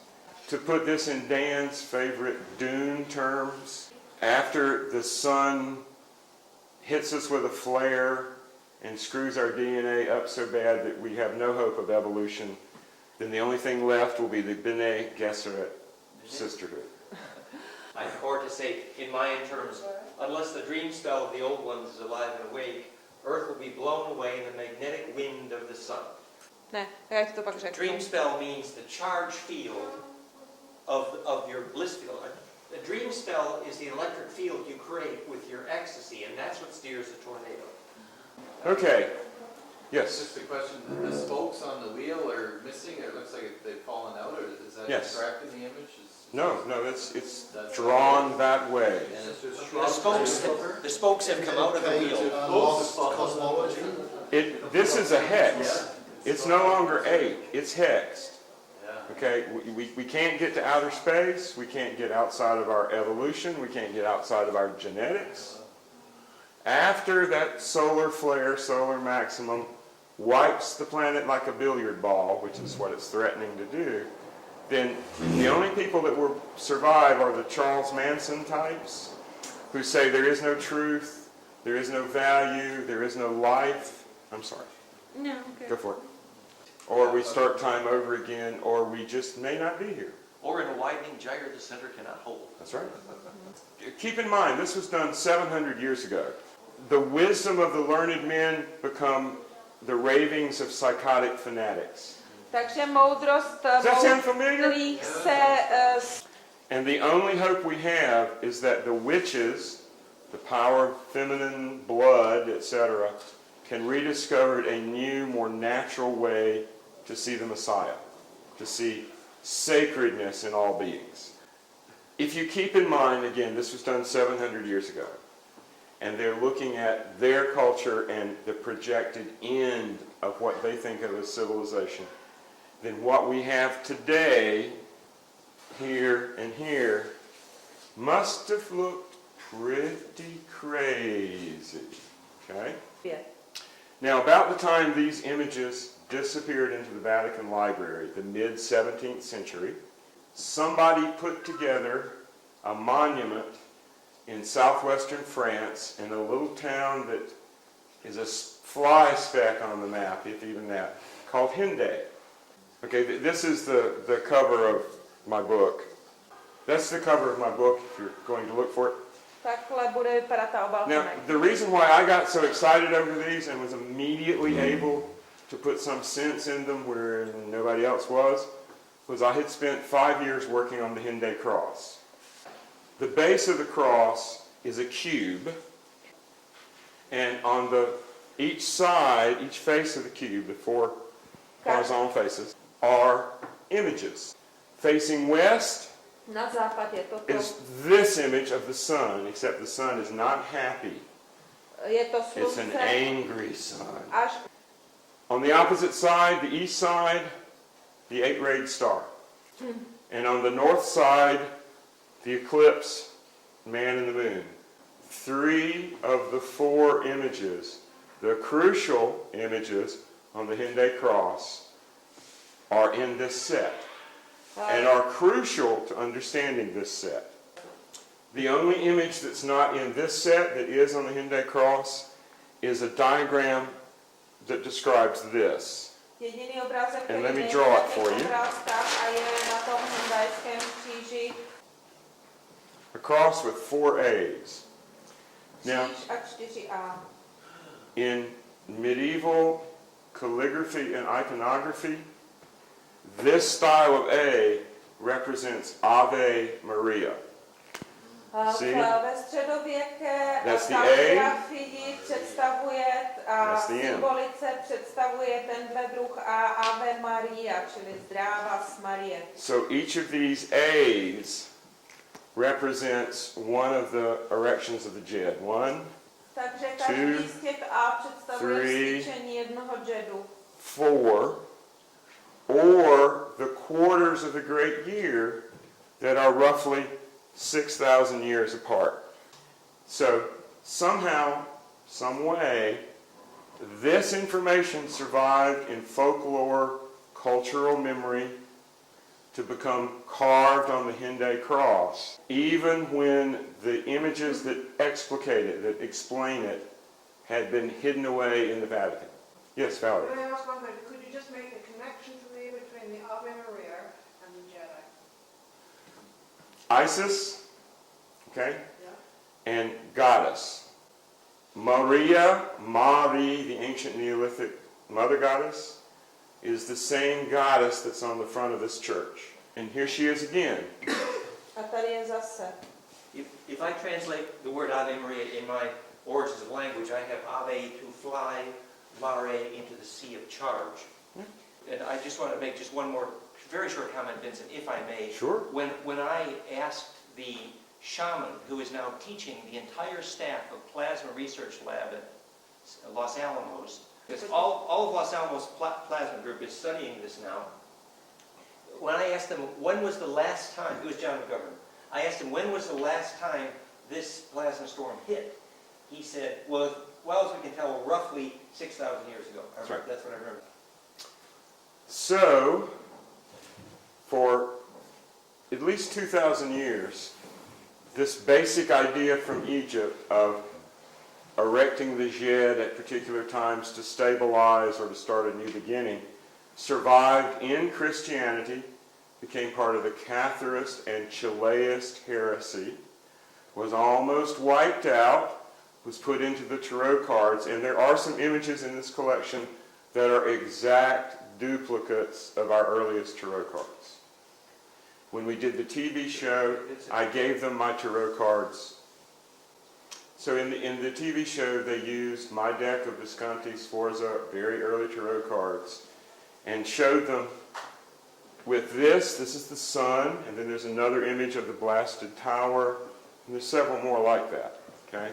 So the information goes from Egypt into esoteric Christianity, into heretical Christianity, and then into alchemy, and then just in the nick of time, just seconds before destruction, the universe goes, ollie, ollie, oxen free. Ole, ole, in free, and you can come out of hiding for free. That's right. When you play hide and seek and you can't find everybody and you want them to come out, you go, ollie, ollie, oxen free.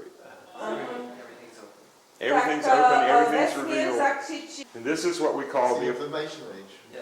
This is what we call the apocalypse, which in Greek does not mean destruction, end of the world, disaster. It means lifting the veil. So, Questions? was that a happily ever after? Let me just ask that in case No. it's not there. Oh, no.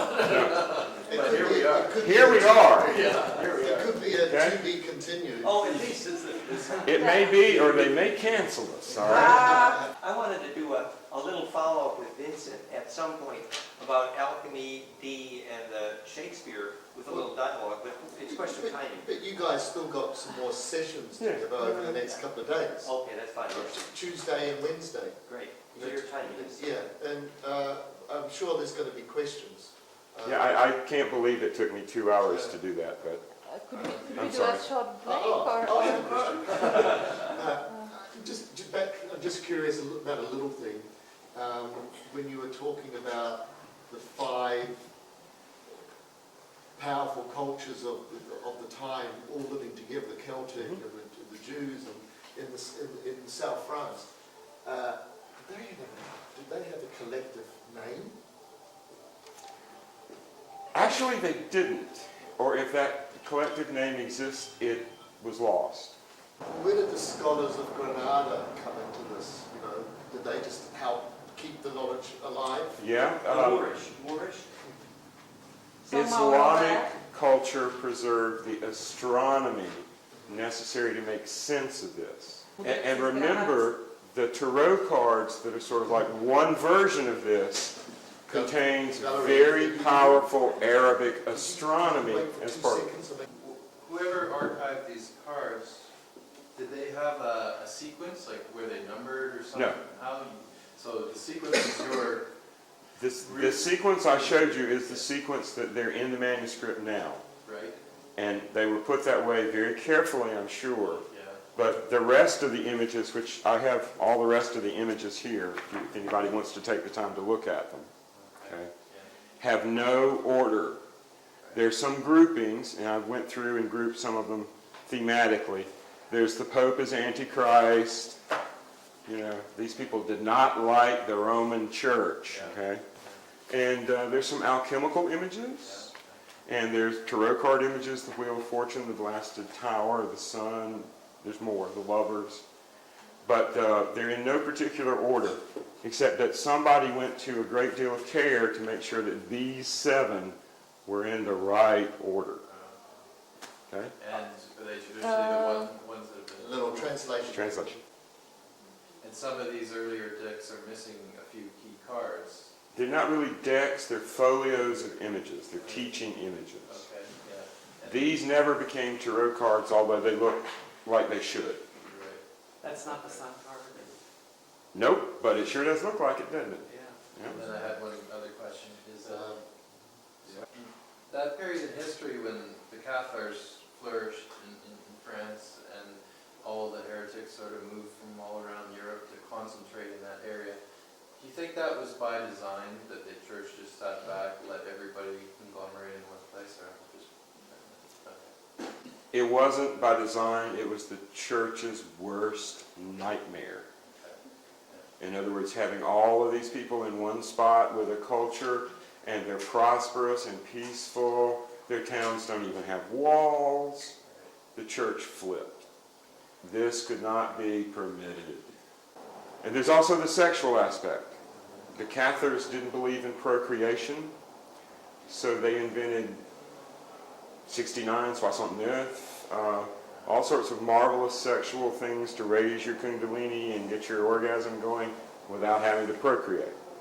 Procreation was something you only did if you were sure the child you were bringing in could stand this hell realm that we live in. And you can just imagine how much the Catholic Church hated that, because they had the direct opposite point of view.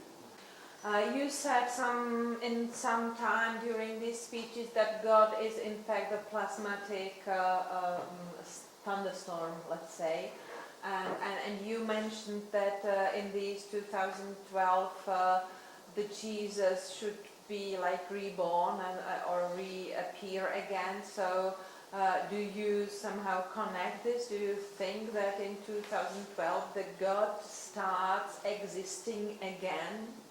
God's star has never ceased existing in the sense Dan's talking about. In the sense I'm talking about, Jesus is strictly metaphorical. Good friend of mine, Philip Dick, wrote a book called Valis, Vast Active Living Intelligence System. If you can find that, all of your questions will be answered. You replace the Bible. Get it clear. It almost did for me. Good, jako obrovský. Valis, V-A-L-I-S, is the name of the book. Valis. And just briefly, one could say, science might conclude that the principal Christos is that which allows charge to crystallize, hence the name, yes? And that's precisely what happens at the center of a plasma storm that becomes self-aware, just like Kundalini. And perfect sharing is what allows those waves to crystallize. Just to get myself some idea of this turns out to be true, how mind-blowing it is to imagine things continuing after 2012 and us sitting down today, picking out a time in the future and trying to produce something like that that will make sense in a coded form. Or make credit card 700 plans. years from now. Plans for your credit card plan to pay it. I didn't hear the question. How would we go about doing it? Is that the question? or- Yes, say you pick out an event 700, 800 years from now, how you would code that, something like this, so that people 700, 800 years from now would be able to understand in their context what you're trying to say. I frankly am not as smart as Nostradamus or the people who did this. Yeah. And I think we'll just have to wait for the star kids and the Bene Gesserit that survived the disaster, because I'm on this side of the roller coaster and I would hate to predict the other side of the roller coasters. Don't worry, we'll do it. I do have one quick question. You said they were against procreation, the Cathars, but they did procreate, so how did they do it then? For very specific reasons. A child is only brought into this hell realm if there's a reason, i.e. the advancement of humanity as a whole. You don't just have kids because you need people to work your farm. But they Yeah, thought they that still sometimes it was worth doing. Well, there were levels. In other words, if you were just the common people, the rules didn't apply as strictly. Okay? But as you went up the ranks of the church, as you became closer to being a perfecti, the further away from procreation, injecting spirit into the prison of matter you were supposed to be. So at the lower level, people married, had kids. They went to their priest who didn't have kids and only had sex for fun and energy. And then when they died, they went to the perfecti who lived on light and hardly ever saw anybody. And they got the consolamentum so that they could safely pass through death. Tell me. The numerology for the INRI, the basic building block, what was that? Oh, gee, now you're going to test my memory after 2 hours. 270. It was 270. It adds up to 270. Okay. there's a whole system, gematria, the whole system of the numbers to the... Yod is 10, Nun is 10, 10, 50, 200. Resh is I je 200. 10, R je 200, Nun is 50. N je 50. And Yod is 10.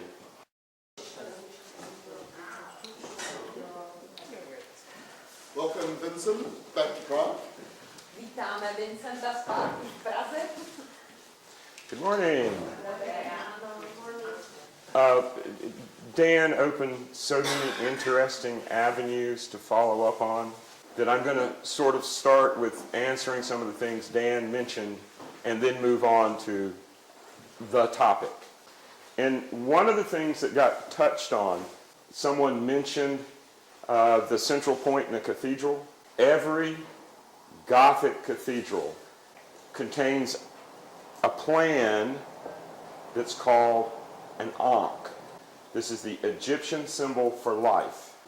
It's also the symbol for Venus, and why the Ankh and the symbol for Venus are important in magic and alchemy and so forth is that the symbol for Ankh or Venus contains all the Sephiroths on the tree of life, the Kabbalistic tree of life, without distortion or without leaving any out. If anyone is familiar with zero-point energy, you will also notice, if you studied the physics, there is something called a Model G brucillator, making from the guy who invented its name for what the process is. Brucillator. What makes the ether Model G brucillator so important is that it describes how ether, which is the substructure of all recognizable physics, ether is processed along the crossbars, which would be these two Sephiroths here, and it goes through a series of stages that correspond to the top of the Ankh, and then when the process is complete, hydrogen atoms come out the bottom. So you could say that the Ankh is the basic dynamic structure from which the entire universe arises, building on the hydrogen atom. Essentially taking what's immaterial, what can't be proven by science to exist, the ether, and making the real or the manifest, which can be proven. The Gothic cathedrals contain 3 trees of life, and they all interpenetrate at the center point.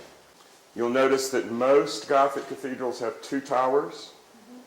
That's the side pillars of the tree on the front of the church. And the doorway, or the center portal, particularly in Notre Dame, is the entranceway through earth, or Malkuth. And the eastern, usually curved, like in Notre Dame, is Kether, or the spirit crown point. So if you walk into a cathedral, you go from earth to heaven as you walk the length of the cathedral. It's interesting, Vincent, I don't know if it's just from a practical standpoint, but living in Europe, I've noticed it more and more, whether it's in Munich or perhaps Notre Dame, I'm not sure. The cathedrals, they don't allow people to enter the cathedrals anymore through the main portal, maybe because it's just too big of a deal to have open, but you're always going in and shuffled along if you want to go to the cathedrals from some little side door. You have probably nothing more than just practicality on that or anything. Usually the main door is where all the artwork is, Yeah. and you don't want tourists scrubbing your 800-year-old artwork. Three processes. Yeah, what Dan is pointing to, the anode making hydrogen, is the process that is mathematically and descriptively this. In other words, you go through here, get recursive, and it comes out as an atom. Perfect slip knot. Perfect slip knot. This is the sun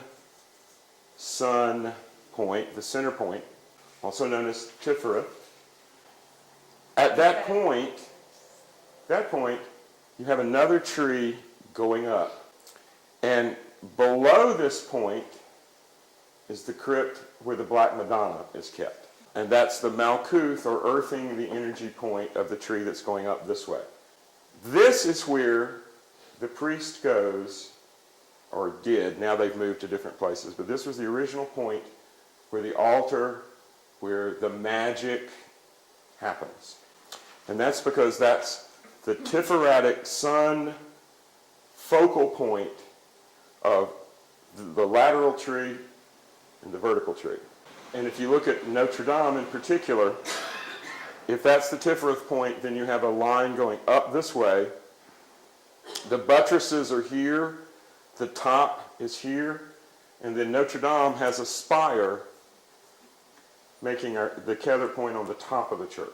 What are the side points? The buttresses, the Buttresses, support. The support, the outside structure. Gothic architecture is also called ogival because of the arches of the buttress. Jak se říká gotické? This is east, Něco s arches jako s obloukama, No to This jsou is ty west, lomený oblouky, ale to south, musí být ten bod, kde začíná. north. Well, these are the upper side path points. Does that help at all? No. Hesed, mercy, Kibura, strength, Uh, mercy síla, and strength or power. Milost a síla nebo moc. Okay, those of you who are Catholic and you remember crossing yourself Pamatujete si, jak se Between the katolíci, heights křižují and the depths, between Kether and Malkut, between compassion mezi and power, soucítěním a mocí. I am centered. I'm Já at that jsem point. ve I'm at svém that point. středu, jsem vystředěný. So every time in Mass you cross yourself, you're aligning your body with the trees in the church. If anybody goes to Mass tomorrow for Easter, you may notice that there's something very strange going on when they do their hoodoo magic. I liken it to someone discovering a chemistry lab book and trying to enact the experiments without understanding chemistry just from the lab book. Now the Tree of Life fits in exactly with what Dan is talking about. It's formed from a tetrahedron, a cube, and then it tilts up into a dodecahedron. So this end of the cathedral, that's the dodecahedron. This is the cube, or the place where all the energy is incubated.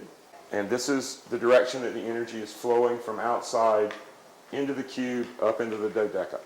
Okay, in Notre Dame, the south, which gets the most light, and the west, which gets a very special kind of light, have alchemical stained glass windows. It's possible to sit in this center point and watch the sun come around. And as the angle of the sun changes, the spiritual experience of the person in the center changes, which is why the monks would pray 6 times a day. So you could catch morning, middle of the day, vespers, end of the day, midnight, and back to morning. Okay, that's finishing up on the cathedral question from earlier. So you could say cathedral is like an alchemic capacitor for feeding your aura. Would be it.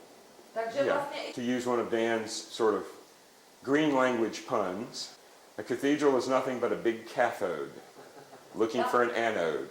The catheter was very cathartic. That's right. Dan, remember, was talking about pentagrams and the importance of pentagrams and pentsins and fractality and so forth.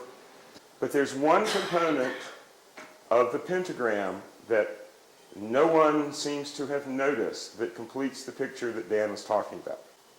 Mathematical fourth dimension. Keep in mind, time is not a dimension, it's a direction of entropy. But the mathematical fourth dimension has a set of solids that we can mathematically describe that expands on the 5 Platonic solids in 3 dimensions. And the fourth dimension has the most regular solids of any mathematically defined dimension. Dimensions higher than fourth dimension only have 4 regular solids. Dimensions higher than the fourth 3 dimensions have 5, and the fourth dimension has 6 or 7, depending on exactly how you want to count them. Just like the tetrahedron is the simplest building block of 3 dimensions, and as we saw on the Tree of Life, it's at the base. It's where we are. It's the spark of life. And in 3 dimensions, all the other solids can be generated from the tetrahedron. So we can think of a tetrahedron as being the crystal of all 3-dimensional solids. In 4 dimensions, the analog of the tetrahedron is called a pentatope. And it's basically a tetrahedron with another tetrahedron stuck on each of its 4 faces, which is why it's called a pentatope, because there are 5 tetrahedrons in it.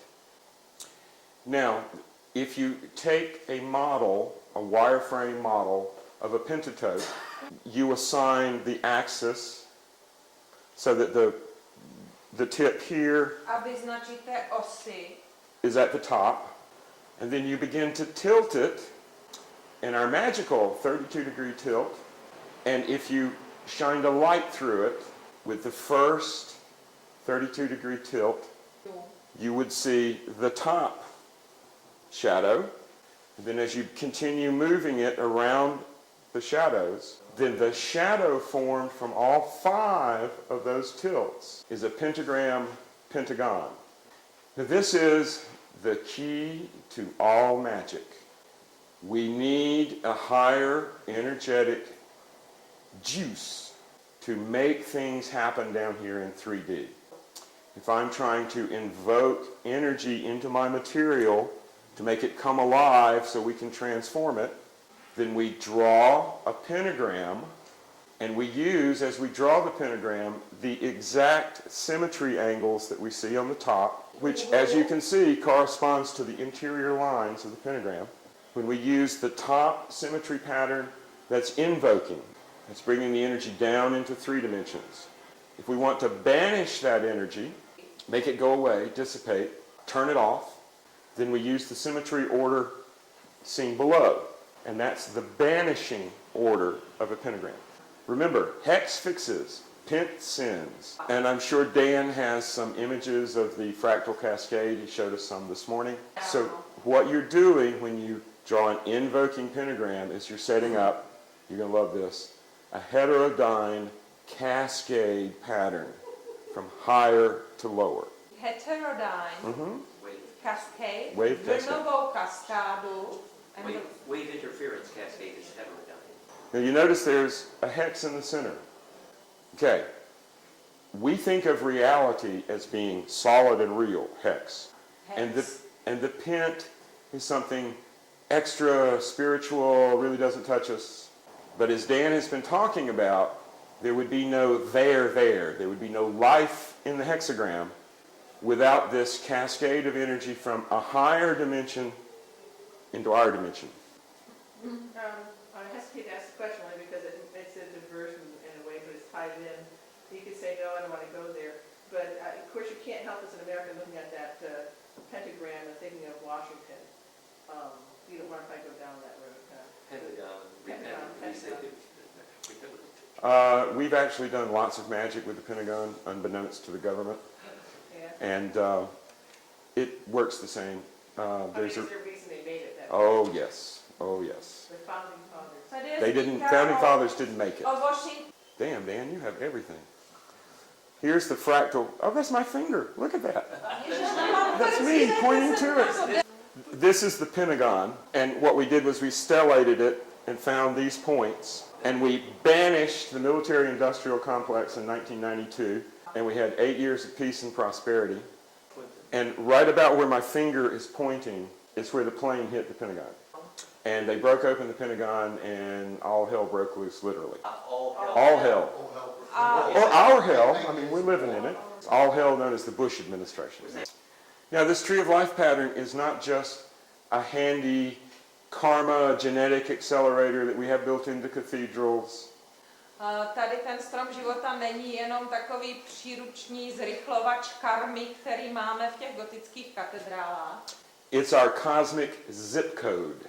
If you're traveling through the galaxy and you want to know where Earth is, you would fill in certain coordinates in the numbered spots. Now, that's the Tree of Life projected outward onto a sphere. This is our sun. To je slunce.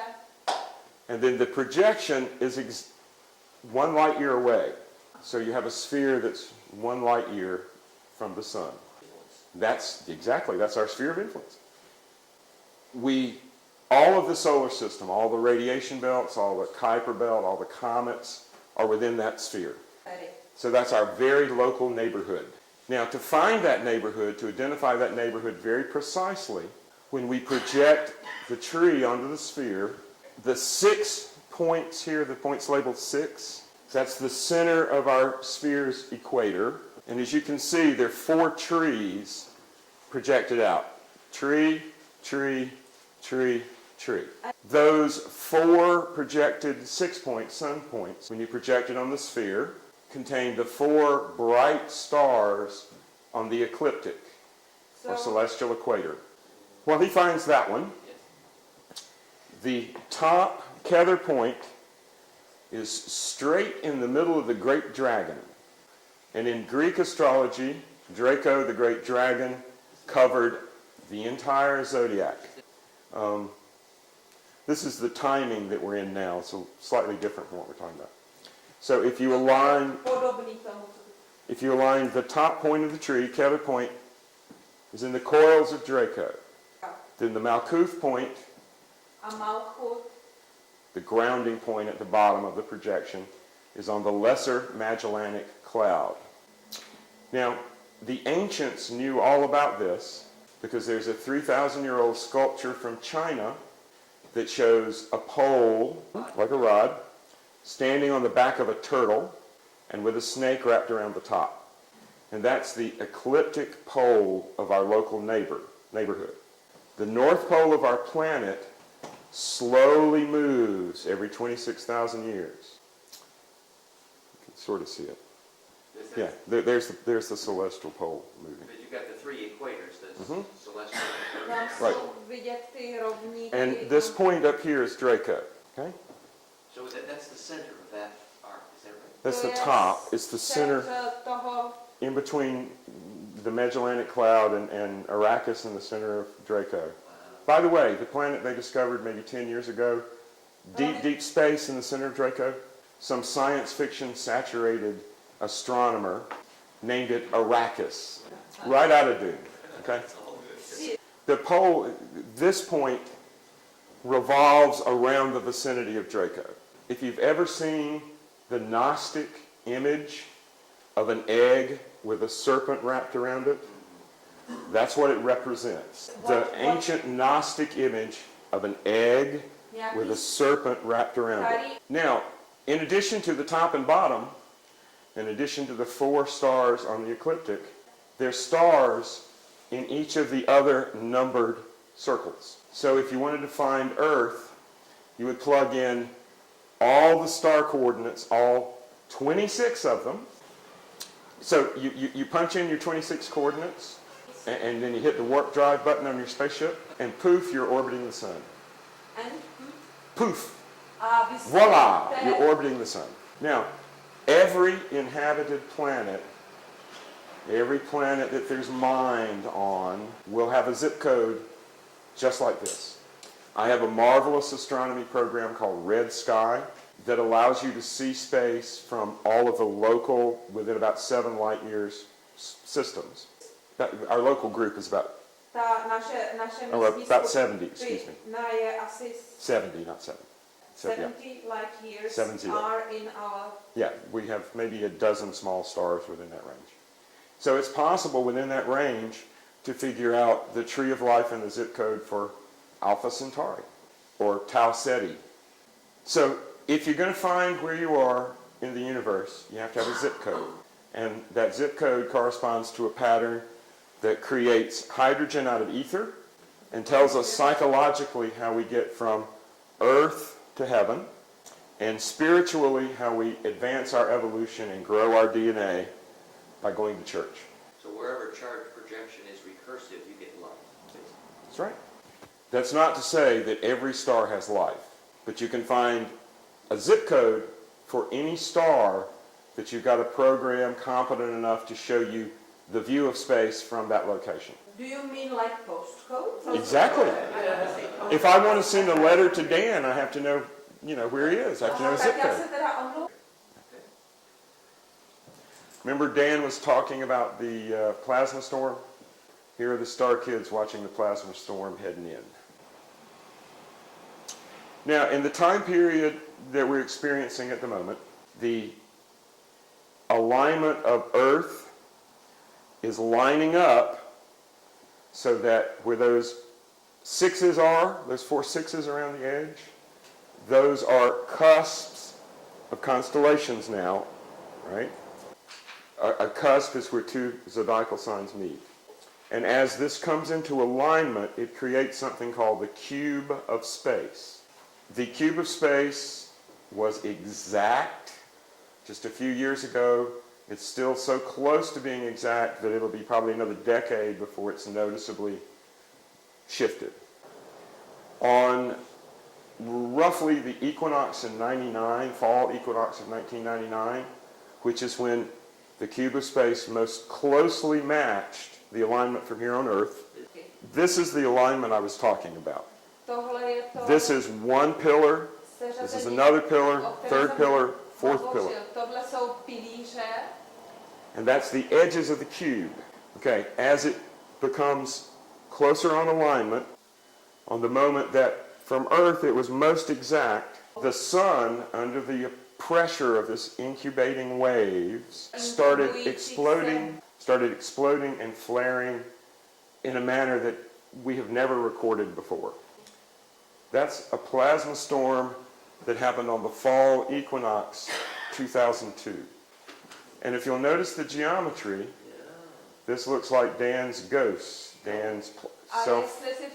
So, on the fall equinox 2002, some great energy erupted from the sun and spread out into this one light year bubble called our neighborhood. Where was that photo taken?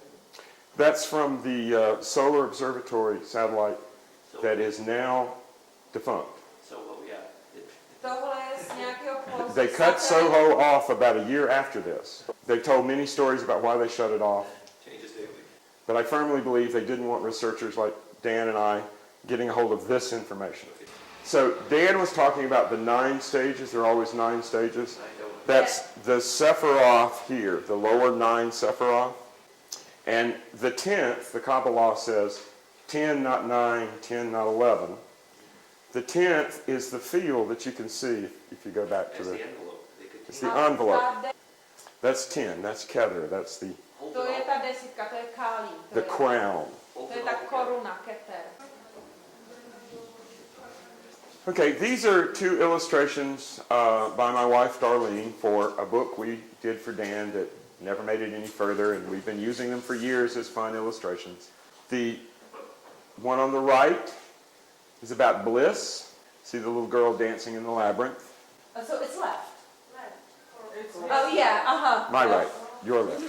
And the one on the left shows the compression waves being squeezed to create the holy grail of language. I'm going to save a couple of things until my next opportunity. And since we're just running along quite nicely with the Enochian stuff, we'll stay with that. This is another illustration from my wife, and this is what the Ophanim looked like to her when we invoked them from the mountaintop in Sedona. And again, that's how you steer the tornado, how you become a whirling one. Now, in Kabbalah, in Kabbalistic magic, there are 4 four-letter names for the divine powers. And these 4 four-letter names can be mapped, because they only use 8 letters, onto an octahedron, onto the surfaces of an octahedron. As you vibrate the names in a direction to activate them, the octahedron spins just like the old typewriter balls on an IBM Selectric would spin to get the right letter. Now, as they spin and stamp the name as you vibrate onto the space in front of you, it creates a hypercube. Medieval Kabbalists were not supposed to know about hypercubes, were they? But they arrived at a symbolic construct that combined the octahedron and the cube in such a way that the projected letters create the outer form of the hypercube. And you can see, here is the octa creating the cube, and that's spinning. And as you vibrate, you're pushing the faces of the cube out to create a hypercube.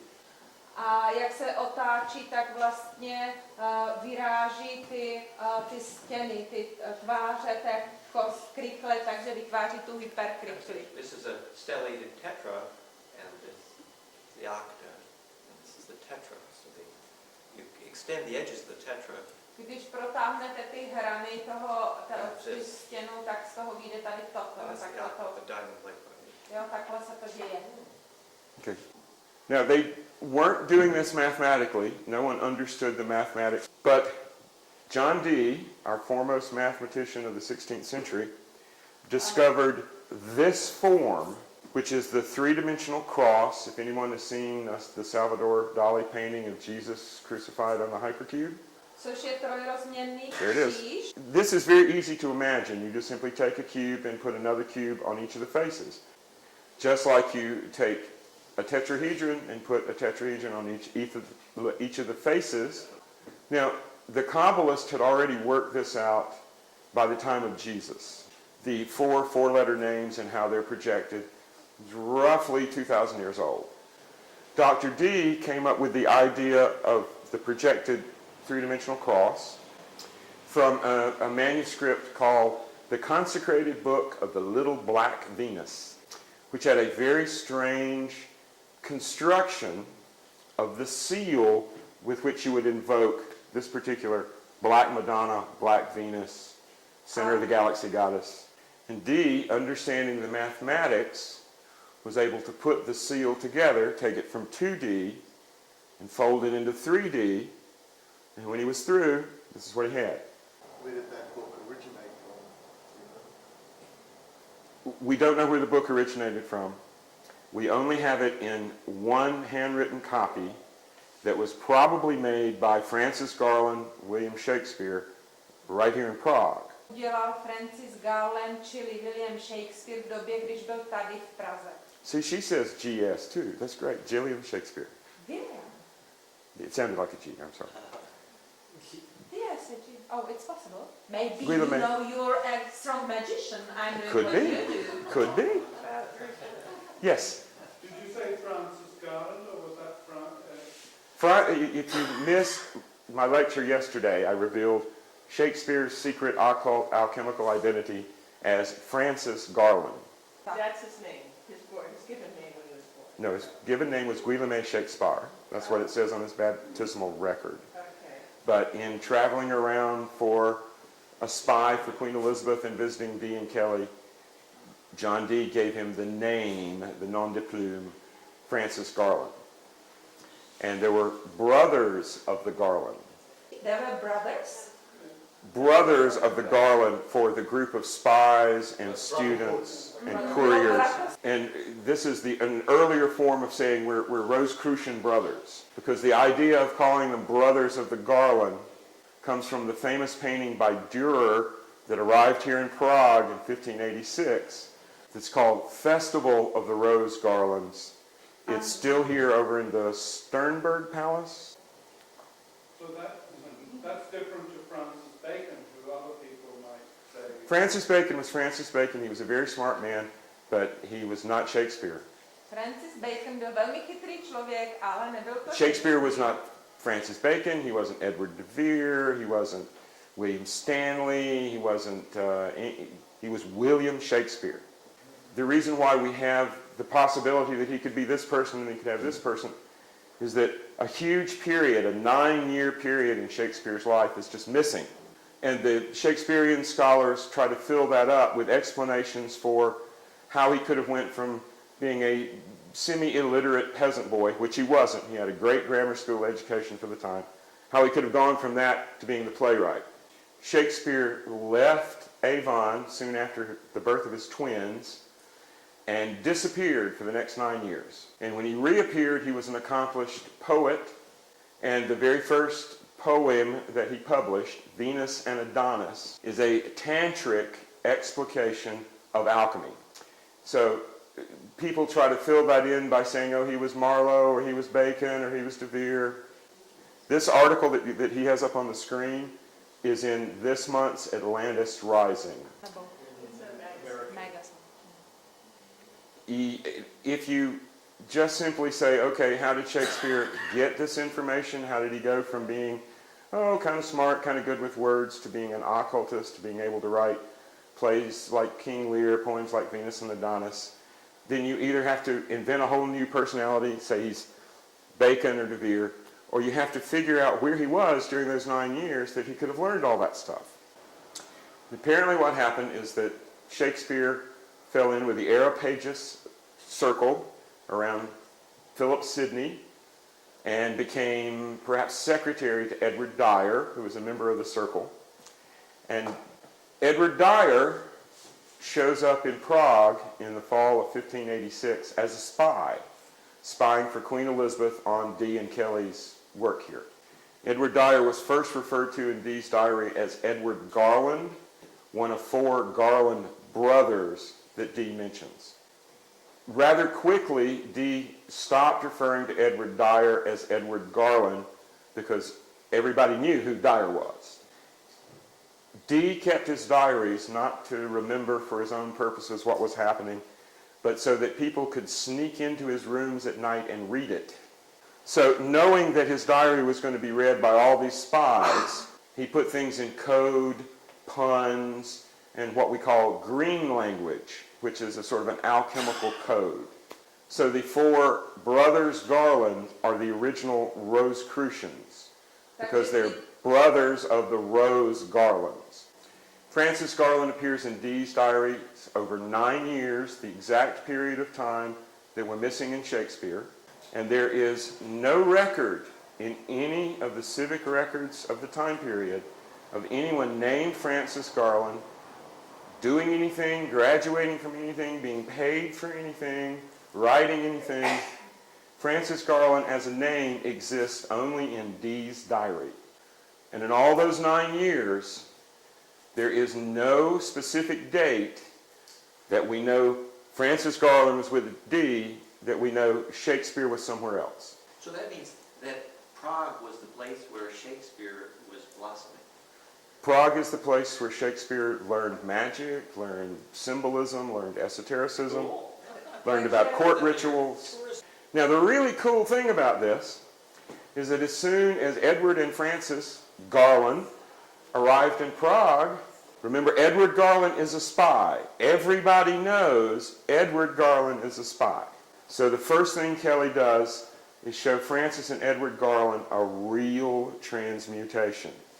And Kelly gave Dyer the crucible that the transmutation was performed in to take back to England as proof that he'd figured it out.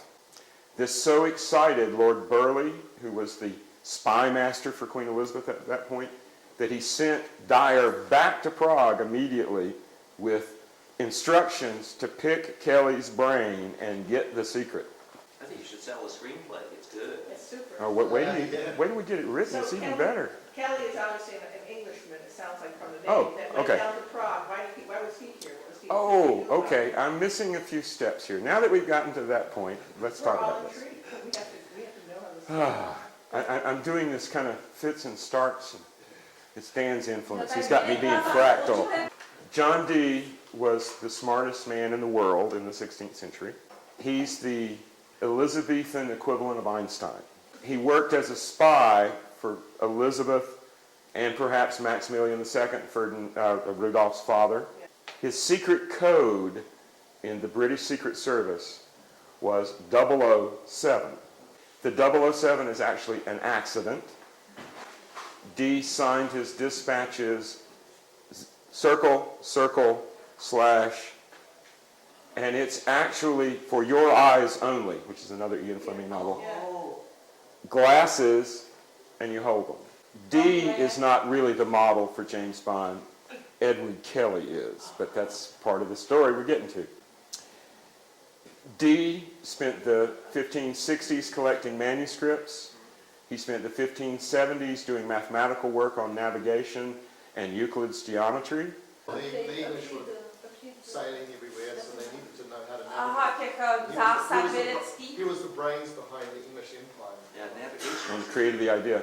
He also was Frobisher, who was an English explorer that discovered a lot of North America.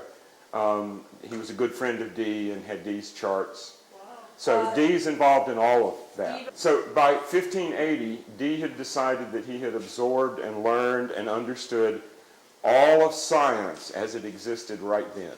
And the only way to get more information was to bump it up to a higher authority. And one of the books he copied in the 1560s was a coded book on angelic magic by Trithemius. Trithemius, the abbot of Spondheim. The abbot of Spondheim, which is just a little west of here in Germany. Abbot is the head of the priest The head of priest. Sponheim. Monastery. And Sponheim is the place. Where was that location? Where was he located? Sponheim? Yeah.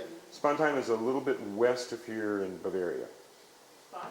That's where the angel One entered. time, west of West of here in Bavaria, southern někde Germany. v Bavorsku nějaký the word, Vincent? Sponheim. Just the place It's where. a, it's a place, It's- village name. It's not important. Trithemius is not that important unless you're really into this.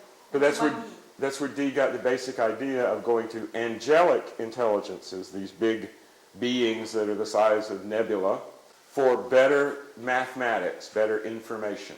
So D formulated the desire to do this, started working on how he would have his little room to meditate and etc. In November 1581, D was in his prayer room and he heard a knock on the window. And that was on what you guys would call the second floor and what in America we call the third floor. So naturally D was rather surprised that someone was rapping on his window. So he opened the window and there was an angelic being who handed him this. And the angel handed him the stone in which a clairvoyant would be able to contact the angels and see images. D tried several different people, his footman, among other people. Footman, his servant. Just to see who could read it. Because he couldn't see any images in it himself, and neither could his servants, the children around. Picked up a little bit, but not much. By the spring of 1582, D was thoroughly disgruntled with the whole process, and again, fate intervened. A fellow showed up at his door, claiming to be an alchemist and a clairvoyant, and he originally introduced himself by the name of Edward Talbot. D quickly figured out that he wasn't Edward Talbot, that he was a man called Edward Kelly, probably through his Secret Service sources at court, because Kelly had quite a reputation. He always wore his hair long, or one of those like Peruvian caps that came down over his ears, because he had the tops of his ears cut off for making gold coins from alchemical gold without royal permission. Kelly was also the illegitimate son of the King of Ireland at that point. When in his youth, he was sent from Ireland to the south of France to stay with related families. And the families are all Catharist. They're all part of the Cathar movement. They were the de Foix, from the famous sort of white lady of the Cathars, Esmeralda de Foix. And that branch of the Foix were also related to the Boleyns. To who? The Boleyn family, which was Queen Elizabeth's mother, Anne Boleyn. So Kelly had some very entertaining connections. He studied medicine under an assumed name, which I'm not going to reveal before the book is published. Sorry, guys. At Montpellier in southern France, which was the most prestigious medical university in the world at the time. And he was a master of psychotropic drugs. He was probably involved in the situation in the 1570s with Elizabeth falling in love with the Duke d'Alençon, because everybody in the court reported that Elizabeth was out of her mind for about a year. Kelly had access to the Queen through the court musicians. So it's entirely likely that his knowledge of herbs, drugs, etc. was put to good, how shall we say, security uses. In the late 1570s and about 1580s, 1579, 1580, Kelly was involved with the Duke of Northumberland, the wizard Duke of Northumberland, and he apparently blackmailed the Duke for a small vial of the powder of projection and an ancient manuscript that no one could read. I thought the Cathars were all exterminated before. Oh no, oh no. The last remnant of the Catharist movement produced the guy whose statue is in the square down there. There's a direct connection between John Huss and the Catharist. The statue down here is John from the Hus. 30-Year War. No, that's the Hussite. That's the, okay, which That was 150 years before the time period we're talking about. That was put up, early 1600s. which statue are you thinking about? The one in the Old Town Square. And the one that's there now is from the 19th century, by a guy who studied under Rodin. But that's our guy. The document and the powder you're referring to that he got by blackmail, would that be similar or different to the one that he was alleged to have got from Glastonbury? Yes, that's the same one. The cover story was that he had found both the manuscript and the powder at Glastonbury, but he didn't. He blackmailed the Duke of Northumberland to give them to him. Is that ball the one that was in the British Museum that you got to hold? That's it. And that when you look inside, you see the language of the angel. You don't even have to look in it. Just hold it. It does weird things to you, I promise. So this is the scrying ball right there. Ball. What material is the sphere made of? It's rutilated quartz. It's quartz with mineral inclusions. Was it black? Well, is he called It looks black here, but that's the mineral inclusions. It's smoky quartz so that it's dark if you look at it. But if you hold it up to the light, you see these streaks of minerals. It also has internal fractures that create these incredible rainbows as you hold up to the light. And where did the book come from? Do you think that was like from the way I'm back getting to in that. Alexandria? I'm getting to that. He's getting there. He's getting there. Trying to. The powder projection didn't work. It was not the right substance, but it gave Kelly the clue that he needed to actually create the powder projection here in Prague.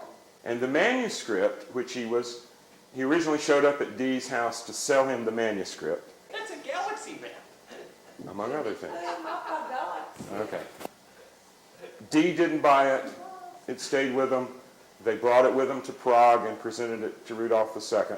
We know it today as the Voynich manuscript. Now, Rudolph II was an absolute sucker for anything that looked occult and unreadable.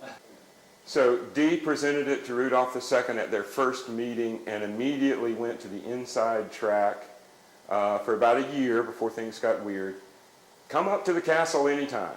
So to go back to late February, early March 1582, Dee said, well, you know, really, you have a bad reputation there, dude, and I don't want to buy your stuff, but would you mind looking in this shoe stone while you're here? And Kelly said, sure. And they went into the prayer room, the oratory, and Kelly started gazing into the crystal, and inside of 30 minutes, amazing results were beheld. Now again, Dan has one of the pages from the Voynich. The Voynich is a star map and a collection of herbs and drugs. There's actually galaxy spirals, which you can see is the path for lucid dreaming. It's like the ceiling of the Okay, don't give them too much. The curious thing about the herbs, some of the herbs in the Voynich manuscript, is they are New World. And the paper and the ink have been dated to the 13th century. So there's a mystery from the beginning with that one. The story was that you needed, actually, as you're lucid dreaming with the herbs, you needed the star map to navigate. Yes, yeah, but that's... Does the book still exist? Yes, it's in the Yale Rare Book Room. Yeah. They, high-res copies. Oh yeah, there's high-res copies on the internet. The book itself was apparently copied with some sort of herbal ink or whatever. If you spend a lot of time poring over it, my wife and I have both had this experience, you get disoriented. It's like just turning the pages, you're releasing little powders of something. So I recommend you look at it online, don't go to the Yale Library. Yes? Do we know the herbs, the names of the herbs? Some of them we can identify, some of them we can't. So what I suggest, guys, is no more questions because of time. We're just going to let Vincent do his thing now, okay? And I'm going to enforce that. Nebudeme No more dávat questions. žádný otázky, protože jinak se časově nevlezeme, už musíme nechat jenom Vincenta, Okay, národil se o to postarat. I'll try to push on to the conclusion. I am of the opinion that Edward Kelly was faking it that first visit, that he would have done perhaps anything required to get on Dee's good side. But very quickly that changed because Kelly really did begin to see things in the stone. Kelly actually argues with Dee, you can see it in the diaries, over the seal of Ahmet, because there are similar seals with similar names found in Agrippa Ruklan and other medieval magical sources. So for the first few weeks, you can imagine Dee and Kelly kind of going, hey, who's putting who on? Until that moment in Good Friday, when the angel squeezed him, and Kelly was hooked, completely hooked from that point on. You have to understand, Dee is writing down what's going on, and Kelly is looking and having the experience and talking to Dee. So the angels had told Kelly that he needed to learn the alphabet Those letters. by the session so that he could read what the angel was going to dictate to him next. And Kelly probably thought it was a little bit too hard, or this guy is really crazy, or what the hell is going on here, and he didn't learn them. So the angel said, you will read them. Kelly went through about 20 minutes of intense pain, according to Dee, Kundalini. wrote it down, and when he came out of it, he could read it. Now, in the next few months, before Count Lasky showed up and whisked them off to Prague, they received the rudiments of the calls and the rudiments of the structure of the elemental tablets. We're not going to go into those. Soon after they arrived in Prague, late 1584, early 1585, the angels dictated the round tablet of Nalvaj. Now the angel Nalvaj said that this table was the philosopher's stone. Phase conjugated. And they didn't understand the mathematics, they didn't understand exactly how it was the philosopher's stone.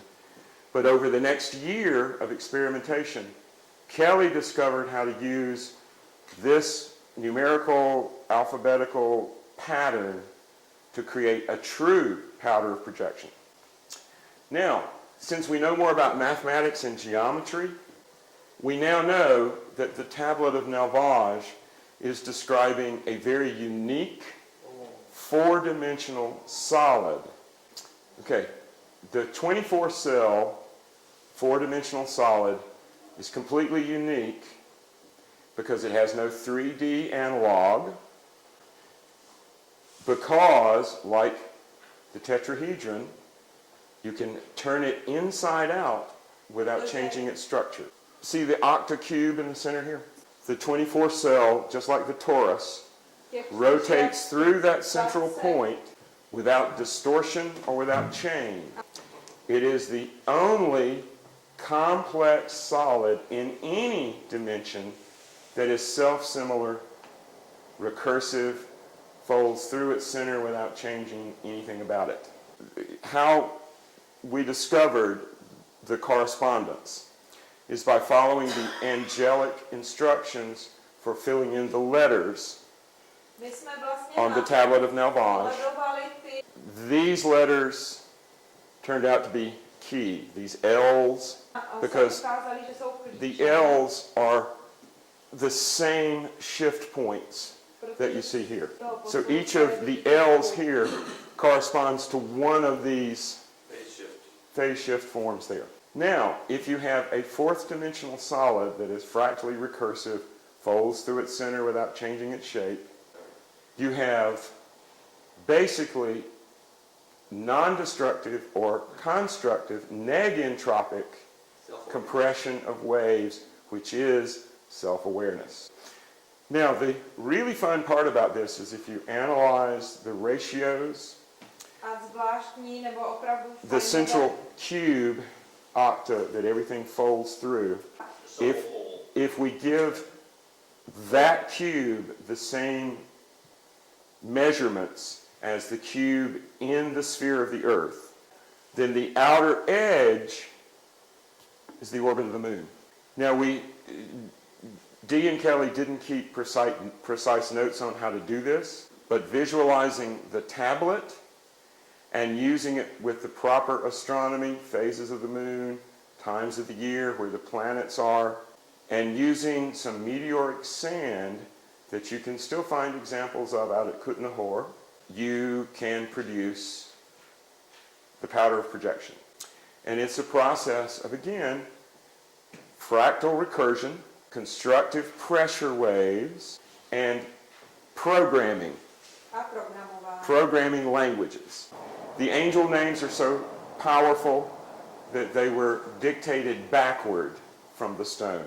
So The that, angel names? yes, these names, like the L's here I was talking about there, these are all names, so that they wouldn't accidentally be activated as they were being written down in the session. The reason why we don't teach some of the mechanics of this, it's roughly equivalent to giving a 12-year-old child an atomic reactor.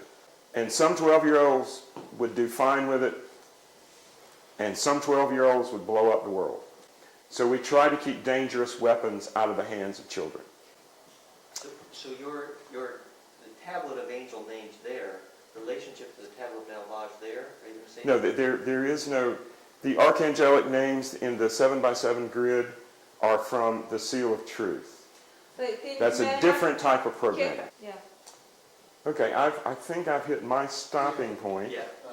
Já myslím, že jsem došel do konce. Don't forget that Vincent is also teaching tomorrow afternoon. A nezapomínejte, To be že continued. But later you'll see that the concept of the angel body is the plasma symmetries. That's why when you invoke an angel. Thank you. That's it.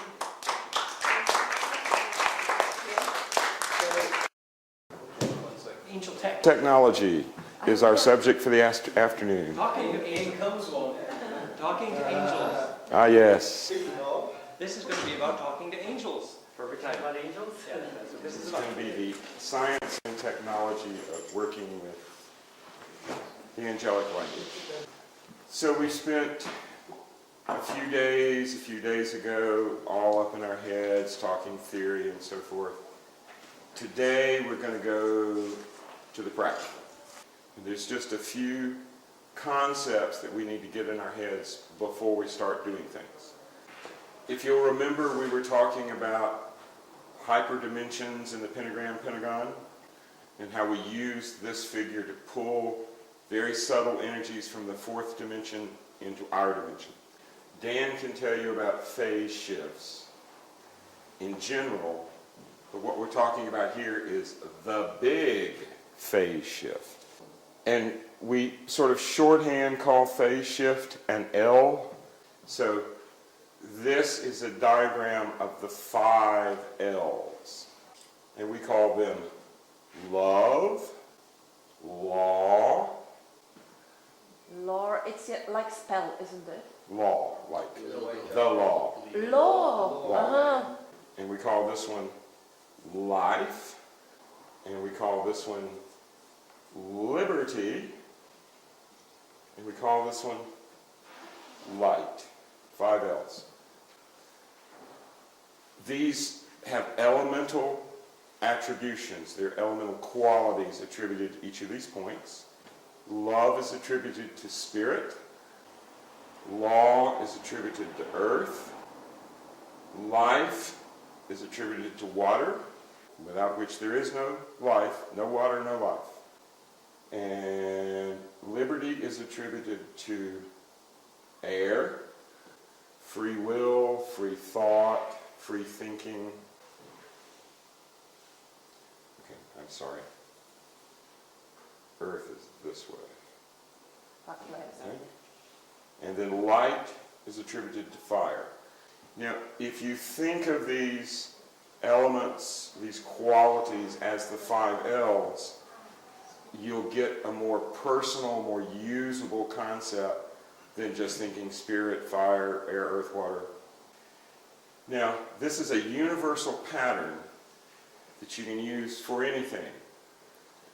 Now, the example I often use when I teach this is, let's say your house is full of mice, and you don't want to use a trap or poison, but you want the mice to go. So to make the mice go away, you first of all have to understand and figure out the law, the physical, real world, natural science law of why the mice are in your house. And in my case, it's because I leave breadcrumbs and food crumbs everywhere. So the mice are following their natural law, which says I need to eat to survive. And I'm following my natural law, which says I'm just a slob. So one of us are going to have to change our idea of law to get rid of the mice. So it's not possible to put the mice on a diet and make them stop eating. But it is possible for me to change my law and actually clean up after myself. So once I get the laws down, then I have to move the law to the level of love. I have to love those mice. I have to understand why the mouse is there, what the mouse needs, and I have to honor its intrinsic selfness. Now, it's not loving an individual mouse, it's loving all mice. Mice are wonderful creatures when they're not in your cupboards. They eat other pests, they eat other insects, etc., that you wouldn't want to have around. And the foxes and the hawks and so forth eat them. So we have to bump it up to love. But the mice are still in my cupboard. So we have to move it down to light. Which means as I'm understanding the law and my involvement in the law, and as I'm loving myself and the mice, it's a wonderful world we can all coexist, I have to put light, fire, or energy into the process.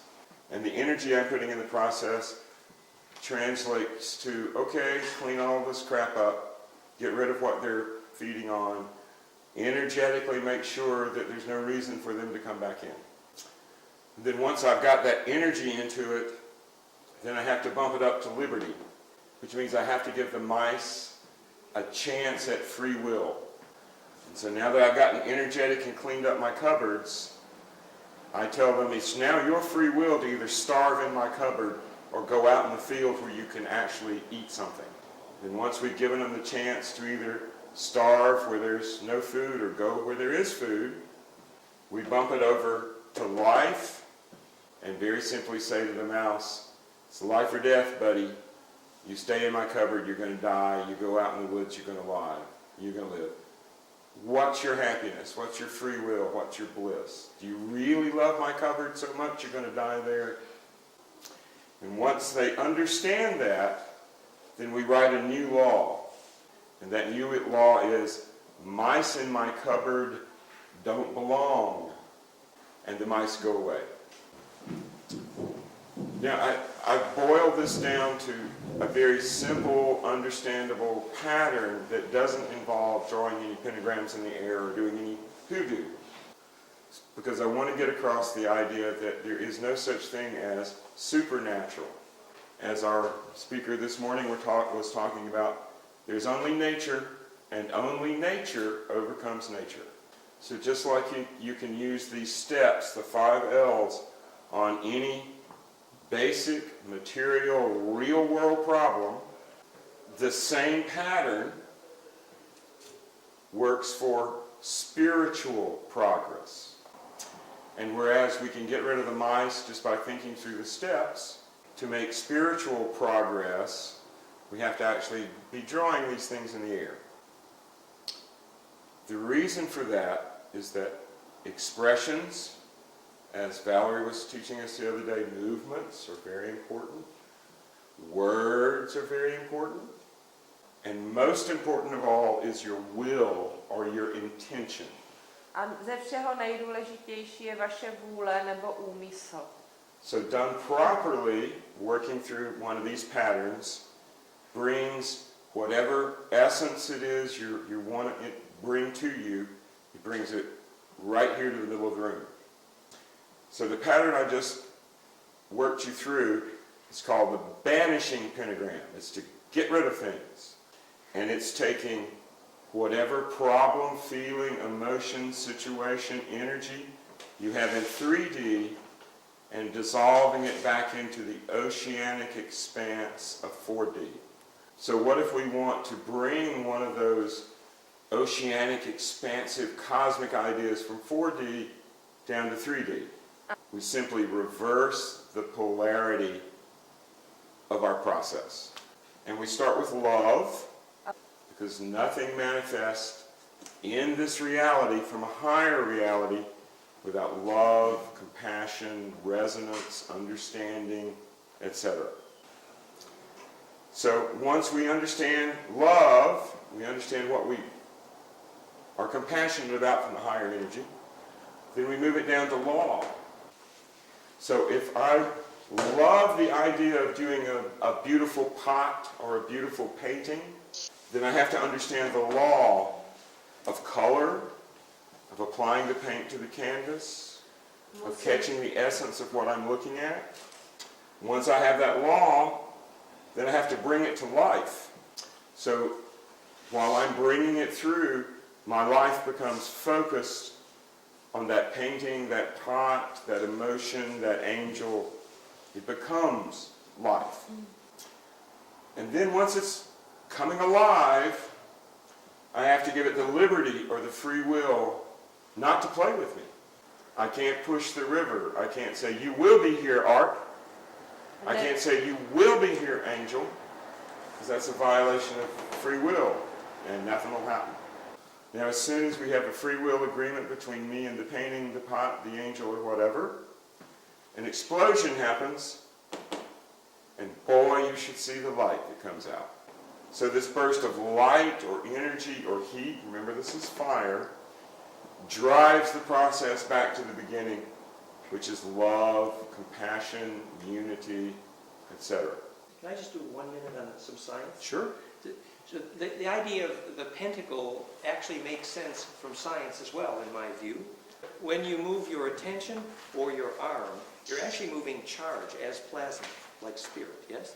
And when you go clockwise versus counterclockwise, the pentacle is either centripetally imploding or centrifugally exploding. So, and actually it's electrically true. One direction of rotation is more centripetal than the other.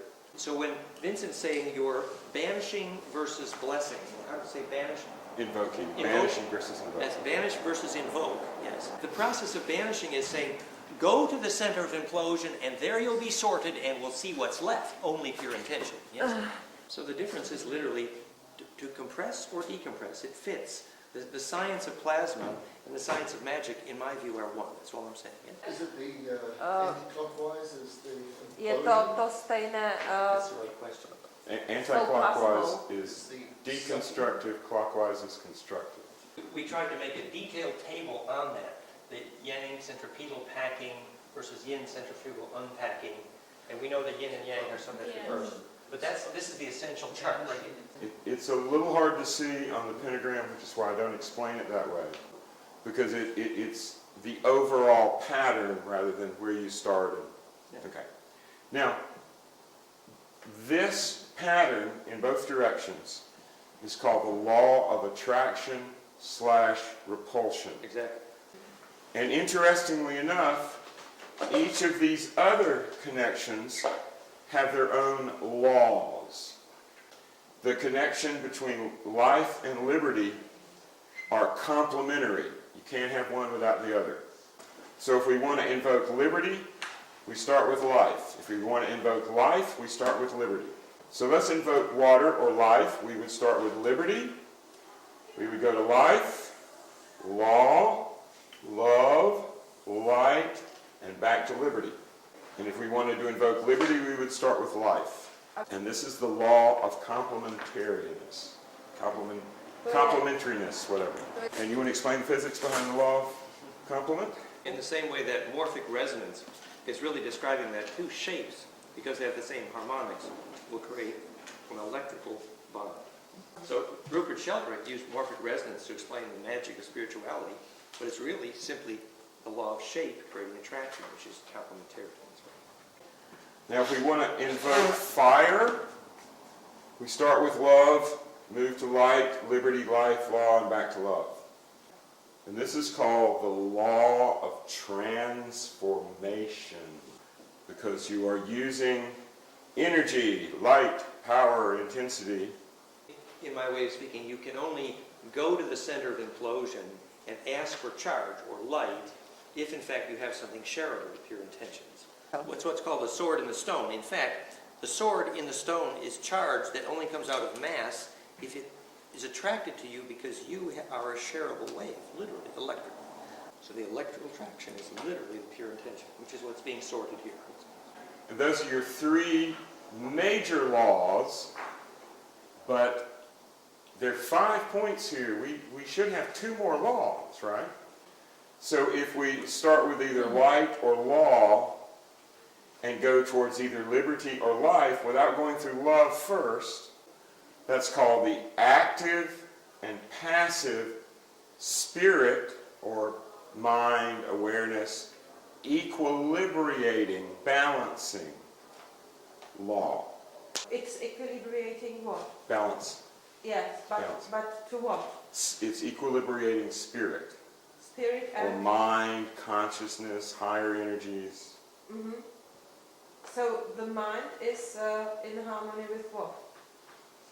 Okay. What is the second part? Whatever you want to be in harmony with. In other words, these patterns create an active balance and a passive balance. And this creates the two directions of spin. And this is the way we teach steering tornadoes. If you want your plasma to center in that tornado and steer it, you understand the law, and then you fall in love with it. You feel its pain, and then you're gifted with its light, and then you set it free. The liberty, there are a sequence of steps to embed yourself in that tornado electrically, and that's when you steer it. And those series of steps, or that progression, is exactly the same in psychology, physics, and magic. And we call it the 5 L's, 5 phase shifts. And as Roger can tell us, this is also how you attain health in the Chinese system. Now, I'm going to take it one step further quickly, but I'm not going to go into all the details on this next step, okay? If you turn the pentagram into a pentagon, then these lines represents stuck, non-flowing, disease-catching qualities. Remember, flow, life, action, thought, energy has to go through all 5 steps. Just to give you one example, George Bush and the Republicans are stuck dysfunctionally down here between law and light. And this dysfunction makes them believe that their intention, their energy, their power, their light, fire, is the law. And we can sort of put this in real simple terms. This dysfunction is might makes right. And I think we would all agree that's dysfunctional. Okay, any questions on this part of our angel technology? How do you neutralize the Pentagon, for example, of the US military? By getting the light, energy, consciousness unstuck, if we wanted to say, and this is actually true in that picture that Dan showed you with my little crooked finger pointing at it the other day, this is where the plane hit the Pentagon. So as soon as I saw on the news where the plane had hit, I went, oh boy, we're locked into might makes right now. You mean we are stuck? Yes, we spent 8 years stuck right there, as a country, as a world, as a consciousness. Whereas when it's set free, then people vote. It goes back through democratic process, and suddenly the charge is distributed instead of isolated. It goes to the center. Exactly. And magically, what this drawing Dan has up on the thing is that in 1992, we actually turned the Pentagon into a gram by stellating it, and invoked love, free flow, phase conjugation, etc., back into the grid based on the Pentagon. And we had 8 years of peace and prosperity in America. Only that which goes to the center survives implosion, and that's what's pure. And the other thing I might say is, what Vincent's describing, L or a phase shift, is that translation from mass to energy. It's literally an L, you see? And the L's is how the cube fits into the pen.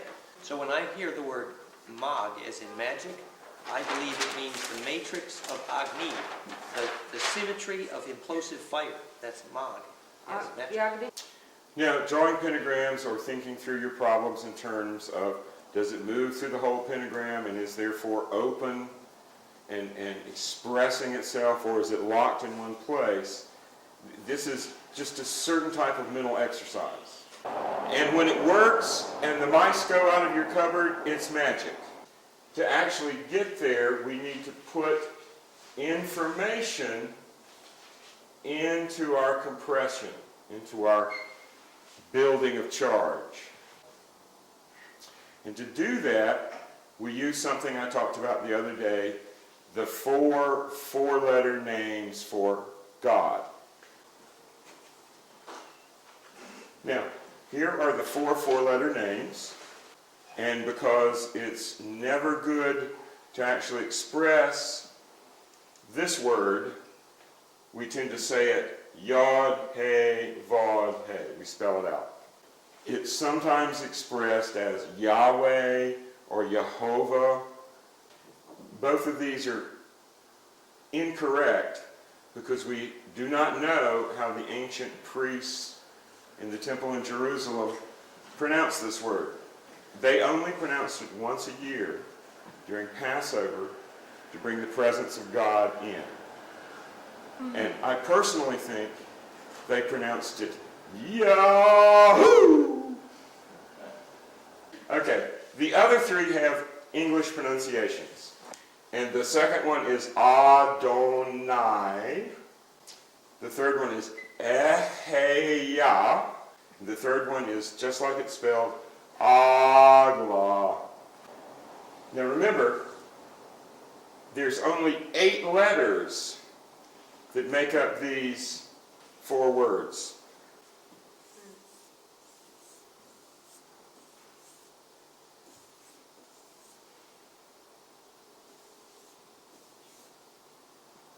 Eight. 1, 2, 3, 4, 5, 6, 7, 8. Now, if anybody is old enough to remember the old IBM Selectric typewriter that had a ball that spun as you typed and smacked the paper with a letter, these 8 letters are attributed to each of the 8 faces of an octahedron. So when we vibrate Yod, He, Vod, He, that little octahedron spins, and when we say Yod, the Yod face comes up and stamps the air in front of us. Maybe just a couple words for those who want to see a little sort of plasma science there to maybe anchor that thought home.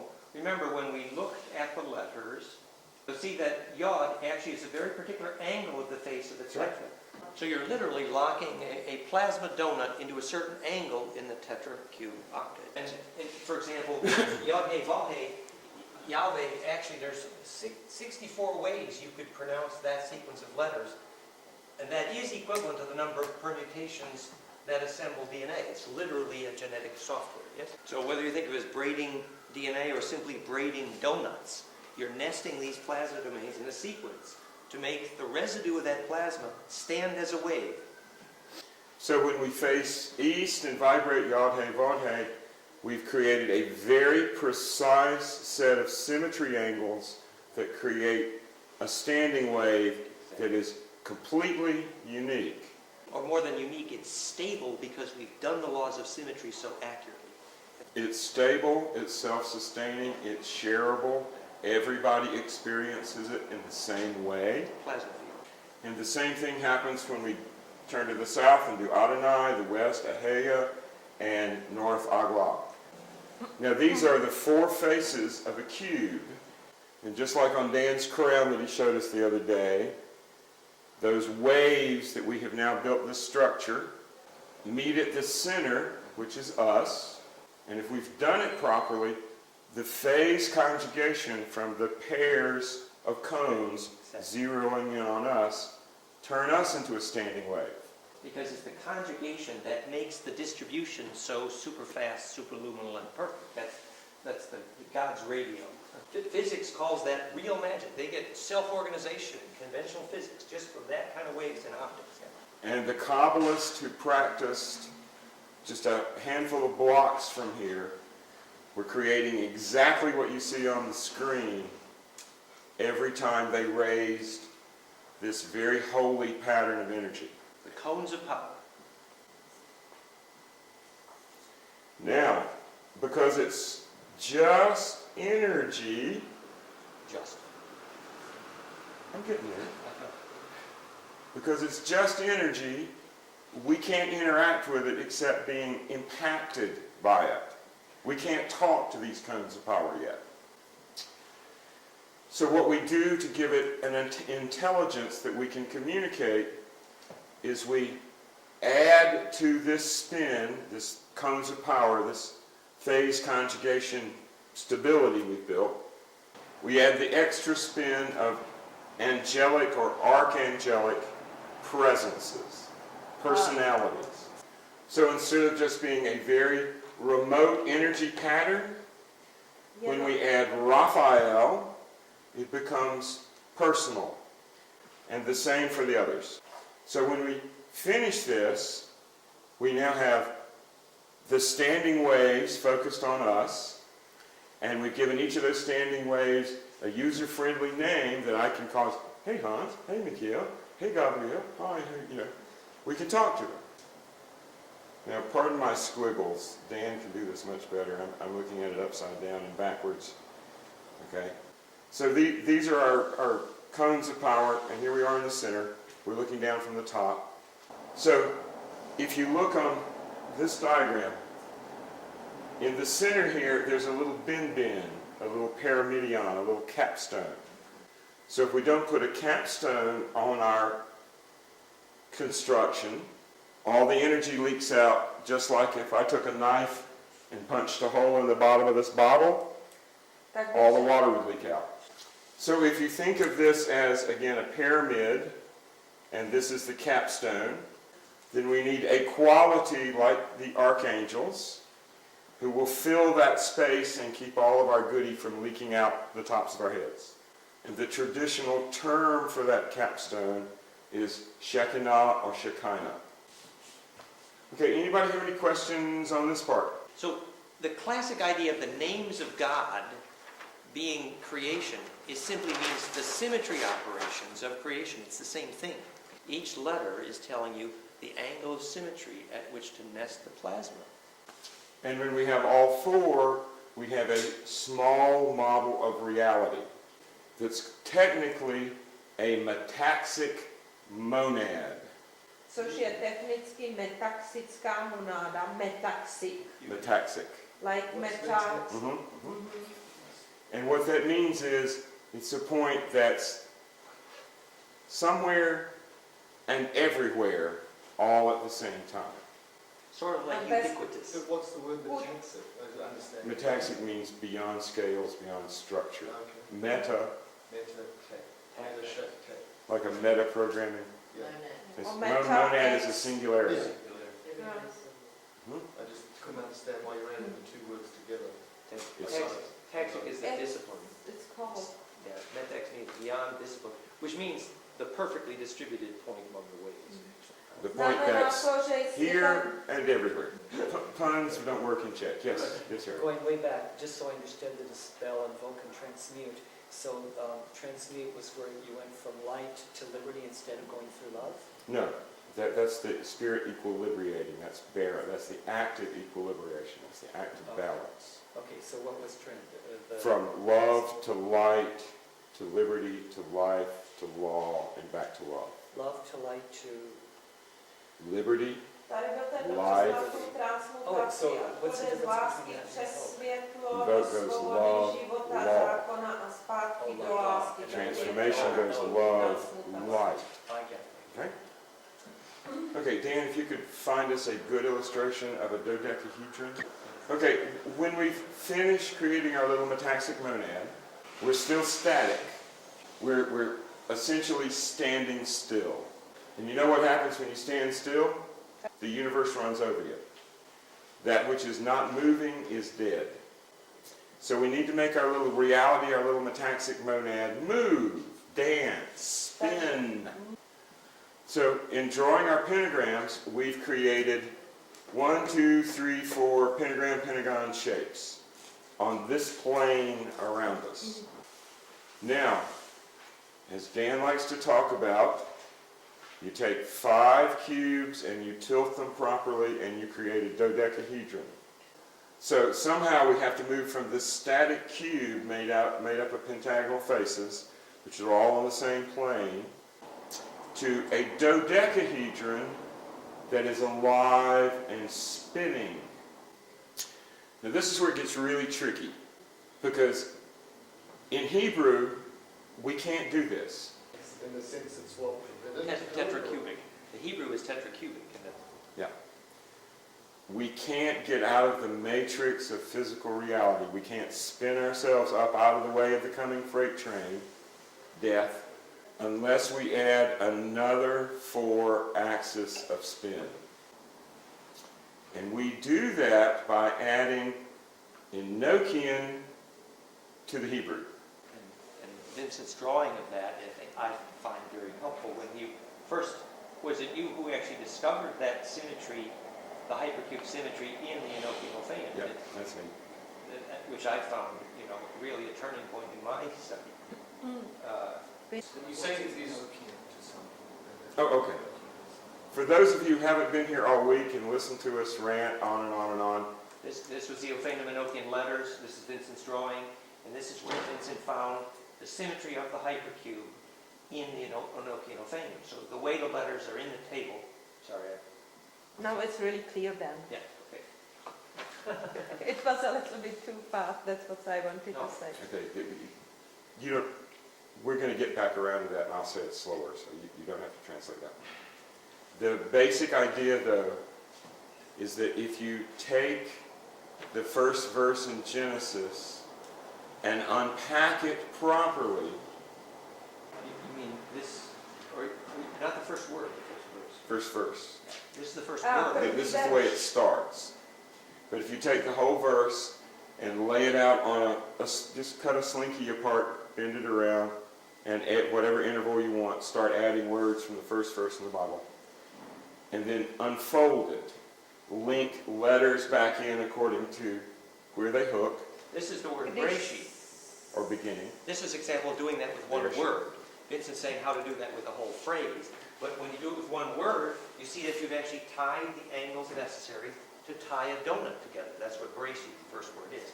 So here's doing it with one word. Vincent's referring to a phrase. When you do the whole verse, your donut's tied together into a shape called a cube octa.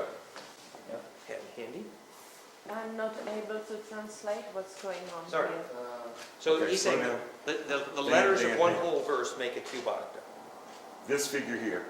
See that this figure is formed of squares and triangles. In other words, the ancient Hebrew Bible was 3D quantum mechanics, three-dimensional nests. Now, in the old days, you had to be male, already have a son, and be over 40 years old before any of this ever got expressed. But since this is the apocalypse, or the lifting of the veil, we're free to tell women, children, old men, crazy people, scholars, scientists, historians, anybody who has ears to hear can receive the message. Our old friend Bucky Fuller demonstrated that this is the only form on which you can map a sphere, like the planet Earth, accurately without distortion. But as Dan has demonstrated, every alphabetic sacred language has the same spin symmetry origin, which means that Hebrew, Greek, Arabic, Sanskrit, and Tibetan all make a cube octa. Now what this means is these are all Earth-centric or local space-time programming languages. Now, if we take the center of each of these little black things on here and we connect them diagonally, the figure that forms in the center here is a rhombic dodecahedron. A little bit hard to see. You can see cube octa and icosa very easily. Then But if you go a little further, that's actually osmis then. But to see the dodeca there, you've got actually a 2/3 length. It's a little harder to see. Right. A rhombic dodecahedron is 12 rhomboid faces. The key geometry is the fact that when you go from cube octa to either icosa, dodeca, or rhombic, that's the moment. When you leave the cube octa is the first time you generate golden ratio. That's the moment of truth. Remember this chart here. When you're in the tetra, the cube, and the octa, and the cube octa, ratios inside are always based on 2 and will always create maximum destructive interference. Prevent distribution. matrix. But when you do either the icosa, the dodeca, or the rhombic, either way, you suddenly get golden mean ratio. And that's when you get distribution of charge instead of isolation of charge. Now the rhombic dodecahedron sort of acts like a hitching post. So here's the philosopher's stone that's formed at the center by drawing lines from the diagonal. Tady je ten kámen mudrců, který je utvořený v centru tady toho dodekahedronu. It's in the process of the jitterbug. You go cubocta, icosa, rhombic, dodeca. So halfway between here, icosa, and here's rhombic. And it's rhombic because you get golden ratio between 0.618 here and 1 there. Just another way of making golden mean ratio. A to je prostě další způsob, jak vytvářet poměry zlatého řezu. Yes, there it is, very first one up there. Okay. Double size. Yeah, we don't mind the pixelation. Now, if you'll look really closely, you'll see that there is a rhombic dodecahedron in the center of the 24-cell 4D figure. That's what I mean by hitching post. The rhombic dodecahedron creates the internal stable 3D structure of this most unusual, most complex fourth dimensional figure. So the rhombic dodecahedron, which is the first stage, as Dan was saying, in creating these phi ratios of the higher forms, is the building block or the hitching post or the point of stability for the most complex higher dimension self-replicating. It turns itself inside out like a donut without changes. And this figure is derivable from the tablet of Nalvaj, which the angel Nalvaj told Dee and Kelly was the secret to the philosopher's stone. We're closer than you think, okay? So in order to start with Hebrew and get out of the cubocta and actually end up with a golden mean dodeca, we have to add 8 more pentagrams. And my artwork is not the best. We have to add 8 more pentagrams to the first 4 we drew to create our cube. Now if I could cut that out, if it was drawn properly, I could cut it out, fold it, glue it together, and it would be a dodecahedron. So these original 4 are the ones that we created by vibrating our God names and drawing pentagrams in the air. So to create these extra 8, we have to draw more pentagrams, and this time we're going to use a combination of Hebrew and Enochian or Ophanic. And instead of just using the invoking law of attraction or repulsion, we have to make sure that our dodecahedron is balanced. So we have to use our spirit equilibrating pentagrams. We have to use these directions of flow. Now, when we do this properly, we'll have a dodecahedron formed around us. But it's still not spinning. To make it spin, we have to pull the energy of this fourth dimensional construct down into it. We have to think of it as a balloon that we're about to fill with holy water. These are the cones in the faces of the dodecahedron. We're getting them to suck and inflate. And when we have our water balloon full, it's not just going to lay there because it's not water, it's light. To get that light in and to get it energetic enough to spin our dodecahedron, we have to use a very special form of an Enochian call or an invocation. We say that the plasma body of the angel is assembled by these symmetry laws, so they recognize their own body. Yeah. This LVX is the universal metaphysical occult code going all the way back to John Dee's time and before for light magic. And to make sure we don't get fried when we bring in the really powerful energy, we have to make our bodies do these signs. And there are sounds associated with each of these gestures. L is E, V is ah, and X is O, or Om Ah Hum. Same thing in Tibetan. You can see that if you spectrum analyze the sound Om, Ah, E, O, you actually make a caduceus. Now, what we have made when we finish this process is a node of mystical energy. It's like we created our own little spherical swimming pool of holiness, and then we can swim in it like goldfish. It means a plasma of living charge has been attracted because of that, what I would call fractality. Juju. Takže to So there is a one point.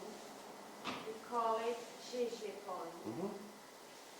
Like sacred space. Could be very similar. And so when you look for that sacred space, you're measuring that fractality. It's like we're making the architecture to attract waves to one point, but that architecture is now the sounds and gestures instead of the building. That's right. A We're teď creating an vlastně- architecture. On another one, so you compress to decompress.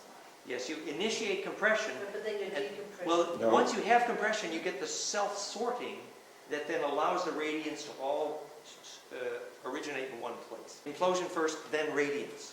Just like an atomic bomb. Okay, so it's in radio. We're not decompressing anything. We're releasing all that energy. It's like an atomic bomb. You have two pieces of uranium over here with high energetic explosives. They're fired together, they're compressed, and when they get to the critical mass, they boom! Except if we build our dodecahedron, it doesn't flow outside. It just makes our dodecahedron spin. With Vincent's metaphor here, more fusion than fission. Is that the Sahu Kaba body of glory? The Sahu Kaba. Yeah. Say that word again? The Sahu Kaba rather than the Merkaba, which is 5 points. Sahu Kaba has. Je to Sahukaba, ne Merkaba. Sahu Kaba has 12. No? Well, this is technically a mini cosmos. To je vlastně- This is a small star, as he was saying, more fusion than fission. tam byste- This puts out more energy than it requires to make by a long shot. You're still looking perplexed? Work it out. If it was to decompress, then the energy. Energie. When I was first teaching this many years ago, I had a student that insisted on wearing sunglasses in these rituals because he was afraid the inner light was going to be too bright. Když jsem to poprvé učil, tak jsem měl studenta, který chtěl při celé tom rituálu mít pořád sluneční brýle, protože tvrdil, že to světlo pro něho bude moc jasné. Okay, other questions? Máte k tomu někdo If one went decompressing, and then you let go like you would in Dharma practice to liberate all beings throughout time and Right. space, then you can walk away from your act and you don't get the karma, so you can fly through space, and then all karmas exhaust, and that leads to liberation, correct? And distribution. That's a very specific, slightly different from what we're talking about, use of the physics. That's a special case that is not necessarily part of what we're talking about. Okay, but it could lead them. Yes, you can use it that way, yes. Just one minor point on this. For you, Vajrayana, as taught by Guru Sam, is exactly the same as Western magic. They're exactly the same. Vajrayana, Vajrayana lightning a bolt astromagie jsou přesně teaching, stejné. union with the lightning. That's taught by Padmasambhava. Right. Union with the Good lightning. personal friend of mine. Union with lightning is perfect. That's what Kundalini is. Že sjednocení Vajrayana. s bleskem je naprosto perfektní. Which fusion with charge. A to je vlastně ta fúze těch nábojů. Okay, someone else question? Eric. Where does all this come from? Z čeho to vychází? Well, I can give you another 2-hour lecture on how it got from John Dee to this point. But briefly, 120 years or so ago, or roughly, a group was started in England called the Hermetic Order of the Golden Dawn. They built on John Dee's work straight out of the British Museum. Just pause. They blew themselves up. I'm sorry. They blew themselves up through a lack of what I call ritual hygiene. which simply means that if you turn it on, you should turn it off. Or if you make a mess, you clean it up. I was initiated into this current, was one of the people who restarted the Golden Dawn in the late 70s, early 80s, and everything that we've been teaching here today is part of what we call the Fifth Way Mystery School. Right. Fifth way is associated with Gurdjieff. Fourth way. Well, that was the fourth way. The traditional three ways of shaman, saint, and contemplative or mystic. Gurdjieff added the fourth way of the smart man who can do it quick. The fifth way is of the mystical scientist. And there we have the Fifth Way Mystery School.org online if you want to look it up. I took all the advanced teachings off of that website because people are just too crazy to have it without personal supervision. But on the website, there's some of our rituals and some of our very simple 101 exercises to get your body and your mind ready to do this. Don't try this complete thing at home unless you know what you're doing really well or you've learned from someone who knows what they're doing. As they say on the TV shows where they crash things, don't try this at home. This is for professionals. Okay? The Hebrew portion, if you want to write it down off the board, the names, and try that on your own in terms of the directions and the God names and the archangels, that's safe. And it's a very powerful ritual. I use it to banish any space that's new to me. I use the banishing version of it as soon as I get into a new space that I'm going to stay. In other words, the apartment that we have here in Prague, first thing I did before I even opened my suitcase was banish.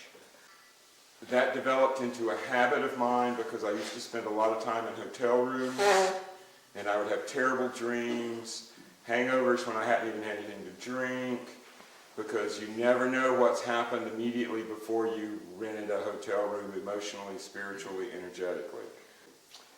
So if you can internalize just the banishing and invoking, and use the banishing, say if there's an energy in the room you don't like, or if there's someone you feel is directing energy towards you don't like, just banish it, and it breaks it up. Can you just example that? Or do you just do this and think, love? Yeah. What's the law that this person is annoying me with? In other words, it may be their personal law that they just don't like me for some Or reason. say let's just say a hotel room. So, The law in this hotel room is I have no clue what kind of emotional garbage is here. But I really love being in this space, so I'm going to put some energy in it. Někdo do toho vložil svou energii. Give it free will to go away. And if my life in this space is going to be enjoyable, then the law is all this negative energy needs to go away. And if you internalize this, if you get it so that it's automatic, and you have bad dreams, or there's something that you don't like floating through your dreams, and you can be lucid enough to do one of these, it'll go away. Is it enough just to make these movements, or must I? Just enough. As long as you, again, get the 5L pattern, when you have it internalized. I do this all the time. I even use it, it's really effective when I do it with my cane, but I even use it to clear spaces and crowds, like to walk through the square when everybody's hopping around. Like I say, it's really effective if you do it with your cane. People really walk out of the way. And the invoking starts from love? From anytime you're invoking earth or the general physical plane stuff, love. The law of attraction/repulsion is the tension between love and law. Could you make an example of this, like invoking acceptance? I thought we already did that. Ale to už jsme dělali. It's just that you didn't give them a chance to practice it. It seems they haven't understood it. We can practice it after we do this. All right? Můžeme to potom ještě procvičit. I didn't have everybody up drawing pentagrams because I frankly don't want to encourage you, I don't know you that well, to do this, because if you start practicing this without guidance or a teacher, You will have fluky flu. And some people with us on the walk yesterday got in the backwash of my mentally doing this a lot and got the fluky flu. Ava, for instance. Yeah, I told Okay, her. good. Now, I was going to mention during the explanation about the Enochian language itself, I forgot that part. So I'm going to give you a simple example. Enochian is a machine language. It was never meant to be spoken, so we don't really have any pronunciation guides. The angels didn't include a pronunciation guide. That's just like you wouldn't try to pronounce basic or ASCII. So the rule for doing what we're doing is to pronounce each letter as much as possible individually, and for the letters we use basic Hebrew pronunciation. I learned this from a native Greek speaker, so you may find that I have some Greek vowels mixed in with my Hebrew. So let me give you an example of how it sounds. Oel sonuf veo seji goho iara balta lonesh kalzod vanofo sobra zoa Oror ita na zodpe oda gra'a. There's your gra'a there. Ta mal pelege. Okay? Now, what I just said in English, and it is a language. Remember, the angels gave the Enochian, 6 years later they translated it. So, the translation of what I just read is, I reign over you, saith the God of justice, in power exalted above the firmament of wrath, in whose hands the sun is as a sword, and the moon as a through-thrusting fire. You want to try to translate that? No. No. Is it a verse from Bible or from some... No, it's the psalm translation that... of what you said, yeah. Angel language, angel speak. That sounds like a galactic speak. In other words, stars like the sun and the moon are part of their bodies and they can move them. And it continues, who measureth your garments in the midst of my vestitures, and trusts you together as the palms of my hand, whose seats I garnished for the fire of gathering, etc. Now remember, this translation was made by Dr. D. Dr. D was a very stiff-necked, Christian, spiritual person. So even though he's talking to angels and doing some pretty bizarre stuff, it came through this biblical filter. Okay, now you also may notice that occasionally we'll come over here and we'll check. It's not a good idea to have too much of this stuff memorized. When I was originally working on this 12, 13 years ago to get the complete system, I would work all day, and then I would dream in Enochian all night, and I would wake up the next morning in some very strange headspace. So just like the angels gave this to Dee and Kelly backwards so they didn't set anything off accidentally, it's not a good idea to have too much of it in your head. And you really haven't had a bad day until you wake up vibrating to yourself, oh, well, sonu. I'm sure what we're going to do is after we do the ritual, we'll have a little debriefing so that everyone can share their experiences. Okay? So I would ask that everybody sit up straight, put your feet on the floor, close your eyes, and take 3 deep breaths, if you want. It's not necessary. Okay, first deep breath, and release. And again, deep breath, and release. And one more now. Fill your whole body, your whole aura, fill it up with air, and then just let your breath fall naturally. Yawning is great. Okay? Now, to just make sure we're all vibrating on the same frequency, we're going to vibrate Om 3 times. Just let it go, release it. Okay. Here we go. Deep breath.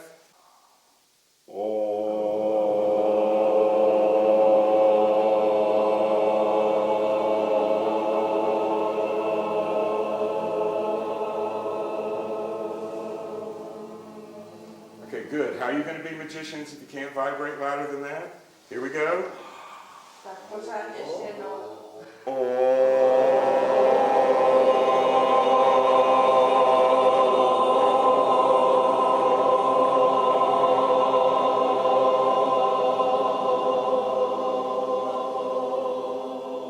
Good. Now this time I want to hear the windows rattle.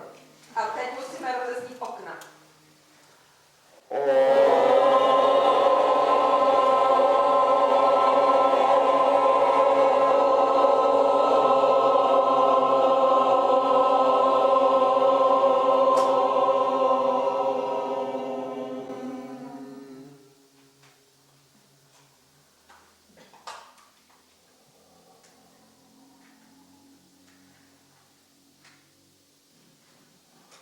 Yod hey vod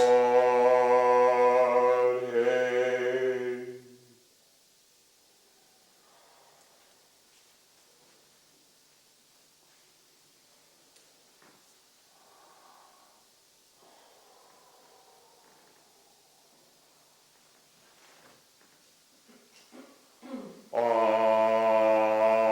Adonai.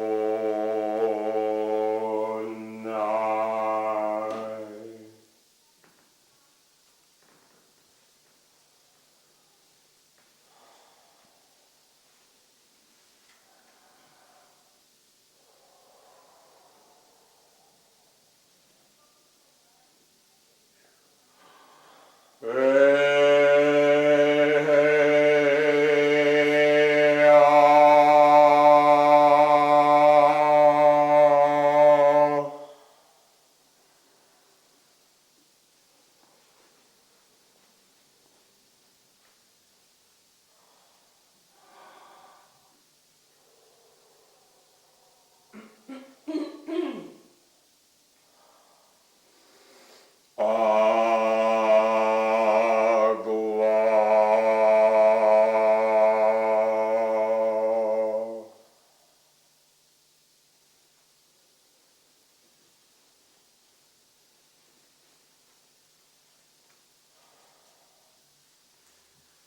Before me,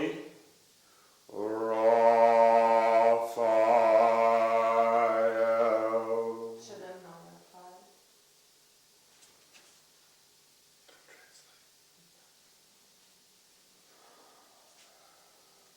Do that one again. Raphael.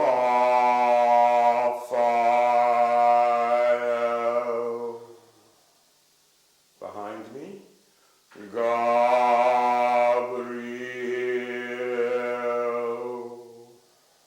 On my right hand, Mikael.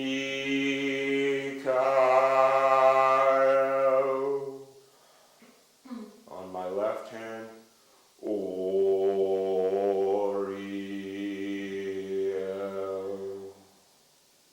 And above us all, Shekinah.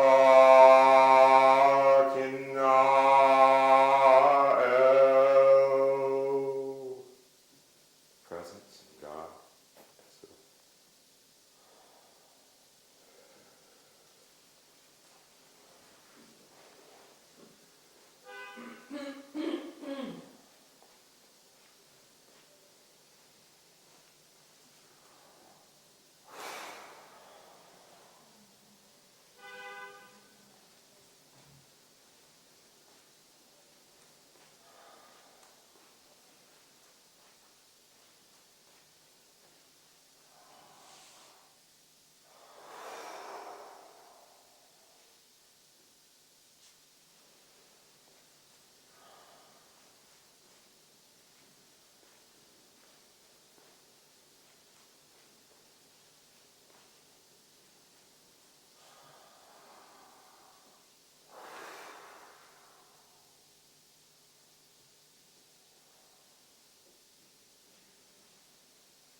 Betoam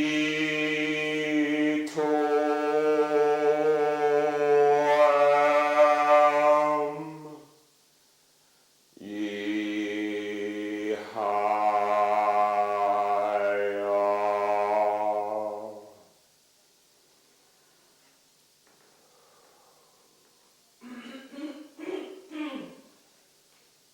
Oipetea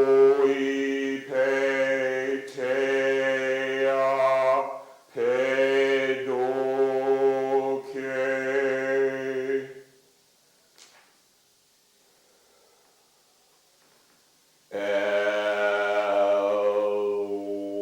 Elohim.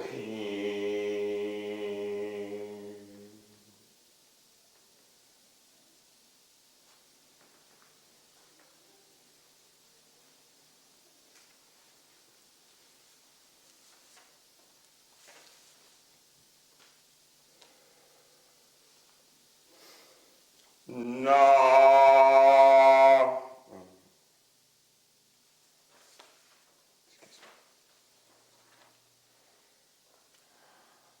Hekuma.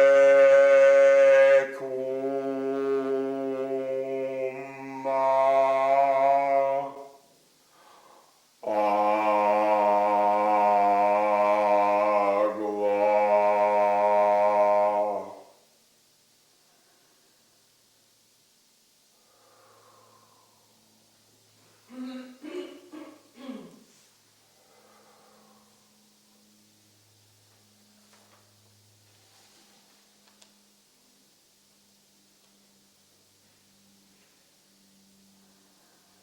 Impe eoer.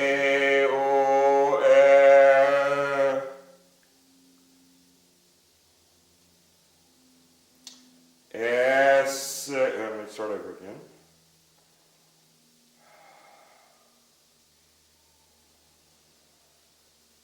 Impe arcel G-O-L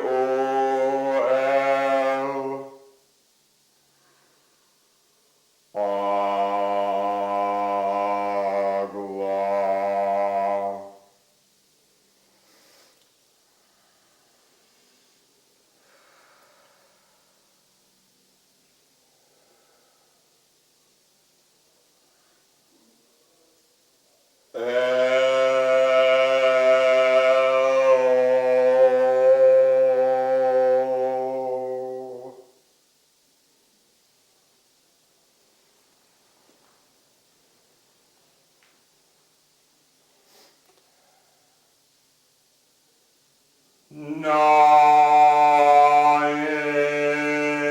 Nienta. Agla.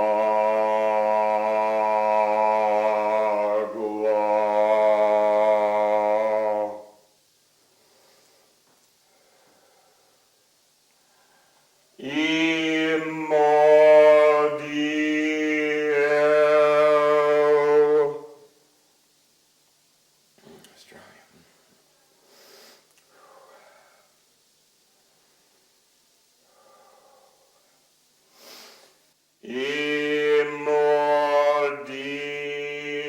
Immodial hectega.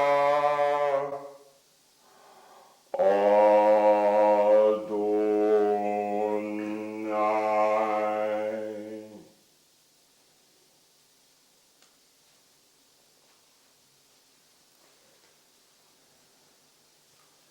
Before me, Ra'agi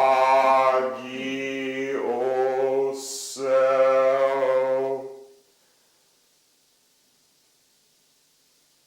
Behind me, Bata Ivahe. On my right hand, Ed El Prana. On my left hand, Ikezoikal.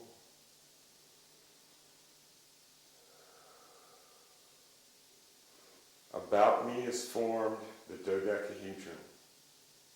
and I alone, representing the universe, stand in the center.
Let the light descend.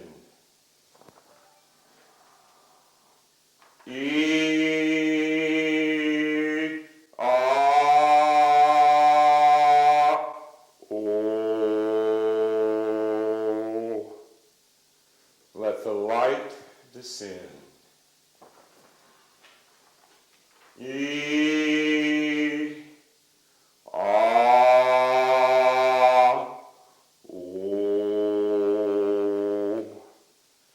Let the light descend.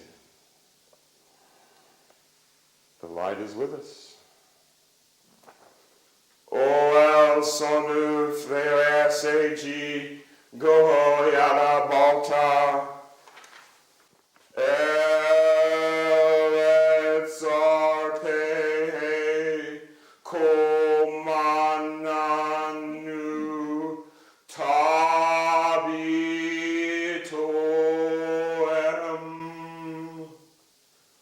Zoda kara, eka zoda kare, zoda, melananu, odo, kikle, kaa, piape, piamoel, odo veo anu.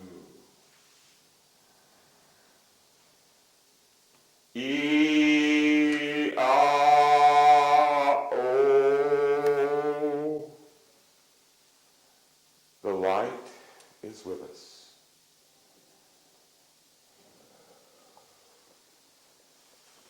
And just feel the light.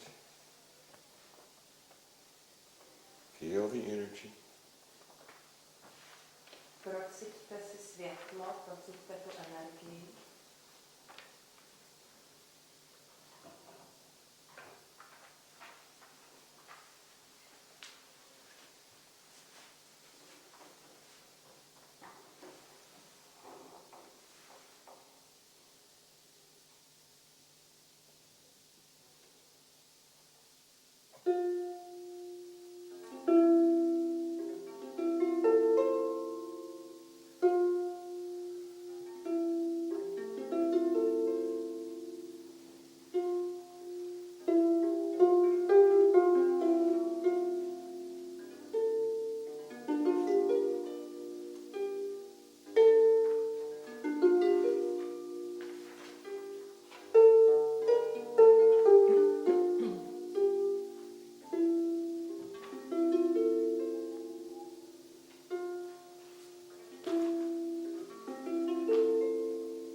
Iada Balta. Elongshi Kal Zoad Von Peho. Sobera Zodala. Aurore Ita Nanzod Pes. Oda Jera'a Ta Pirji. Daes Hoelko Ka'a No Tho'a Zodi Mazo Oda Ko Mama Heta No Blahe Zoa I Anu Soba Tehila Je no nupe Pirji Aldi Daes Urbas Obo Leje Raseme Kaz Arme Ohor Rele Tabape Daes Zod O Nu Re Nu Seji Kaba Ame Yadana Pirahe Far Zod Me Zod Nure Zoda Adna Gona Ya Da Pial Daes Home Oda Tohe Sobe Ipa Melu Ipamis Daes Lo Holo Vepe Zoda Meda Po Ameel Oda Bojepe Ai Tea Pe ape, piamoel, oda, veo anu, zoda kare, eka, odo, zoda maranu, odo kikle kaa, zoda, zorje, lape, zod eredo, no ka, Mada Hoa Teha Ya Ida.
Just happy goldfish swimming in a spinning bowl of light.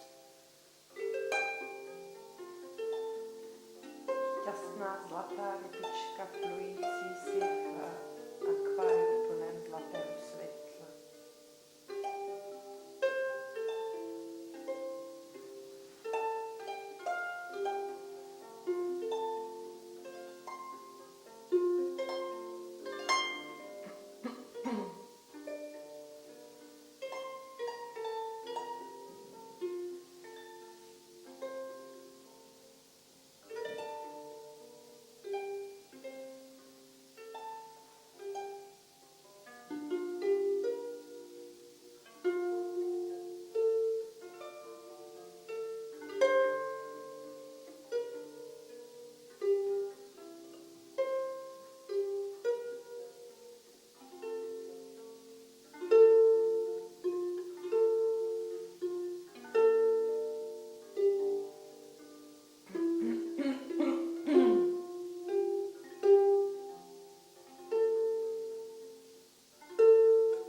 See it expanding. Pociťte ty hrany toho 12 stěnu a pomaličku pomocí dechu a mysli jej rozšiřte. See it filling the entire bowl of Prague. A podívejte se, jak naplňuje celou pražskou mísu kotlinu.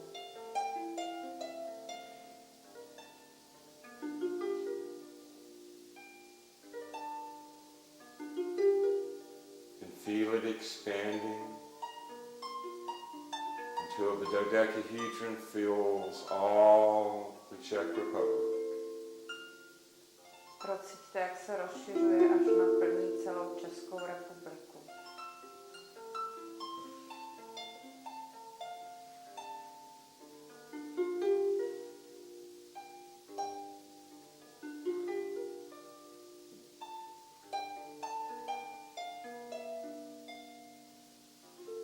Just keep expanding it until it covers all of Europe. Dál ho rozšiřujte, až pokrývá celou Evropu.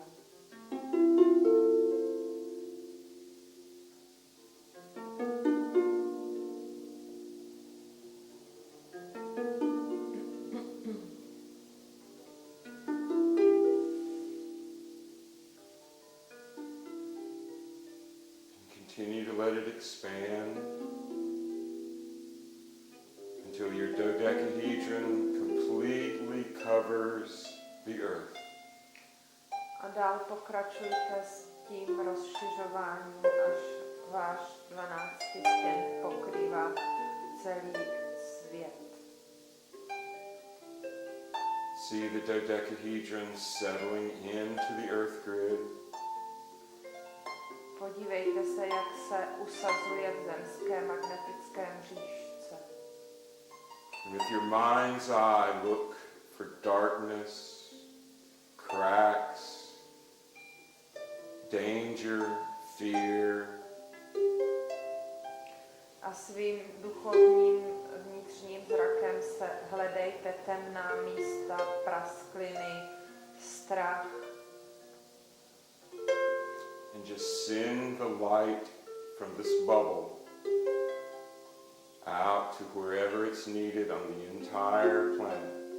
A zasílejte světlo z této bubliny všem a všude na planetě, kde je to potřeba. Send it to your friends, your family, your loved ones. Pošlete ho přátelům, rodině, všem svým milovaným. Send it to your ancestors. Pošlete ho svým předkům. Send it to your children. Svým dětem.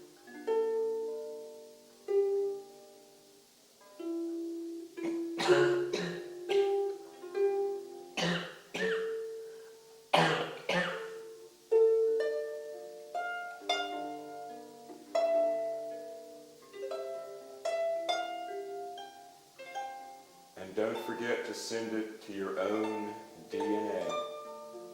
A nezapomeňte je poslat své vlastní DNA. Deep into your body. Hloubce ve vlastních tělech. Until we all, the entire planet, Dokud my všichni a celá planeta form one large DNA caduceus. nevytvoříme jeden obrovský kaduceus DNA.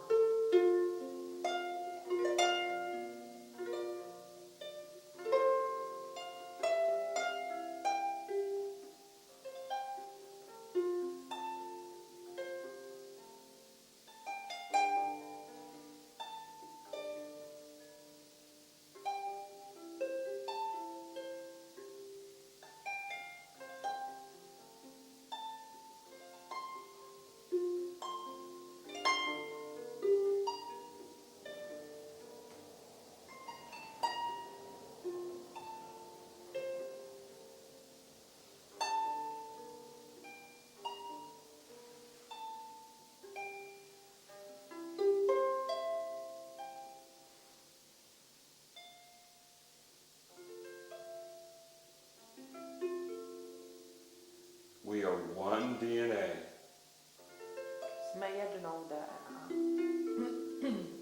We are one people. Jsme jedním lidstvem. We are one planet. Jsme jednou planetou.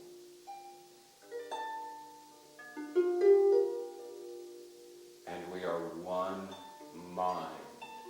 A jsme jednou myslí.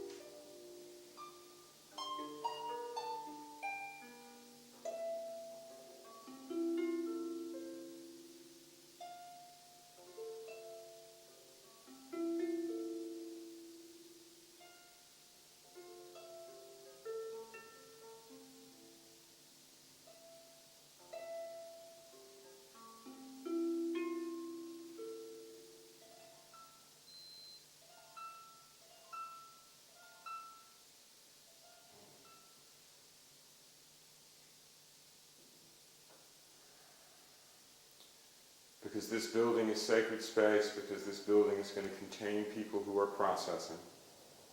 So we're going to leave this energy structure in place to help heal the people who come here, to heal this city, this continent, this planet. I hereby give license to depart to all divine, archangelic, angelic, and elemental beings attracted to this working. May you go in peace or stay in peace, as you will. So mote it be, so mote it be, so it is. Just everybody very gently take a breath. Všichni se teď jemně nadechněte, Open your eyes. otevřete oči. Wiggle, stretch, stand up, jump around, make noise, take a deep breath. Feel your body, come back into your body. So don't anybody say anything right away. Even you, Dan. Just take a minute, think about what you just experienced. Make sure that talking about it is not going to make it leave you. So when you feel inspired to share, your words will be real and true and from the heart.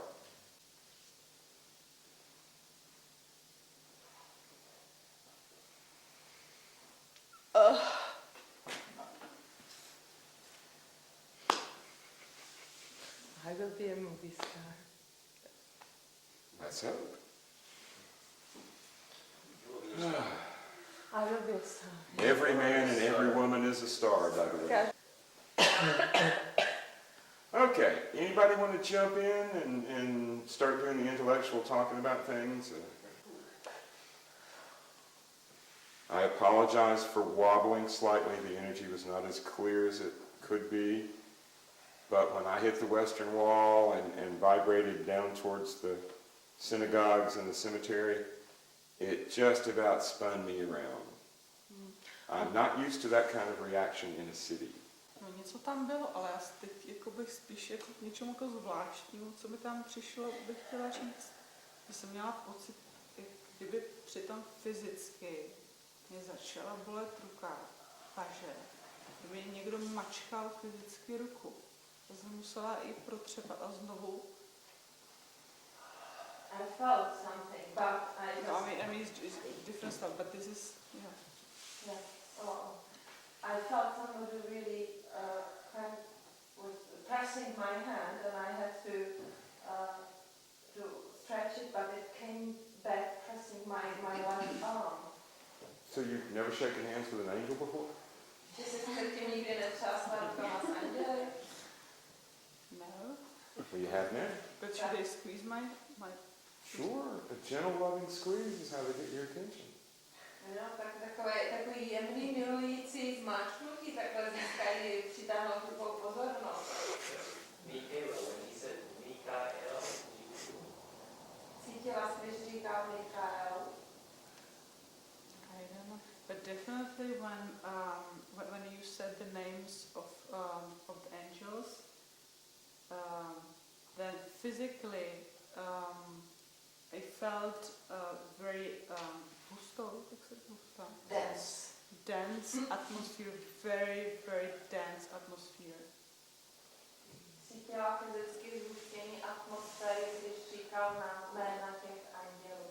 Did anybody, male or female, have a hot flash? Of course.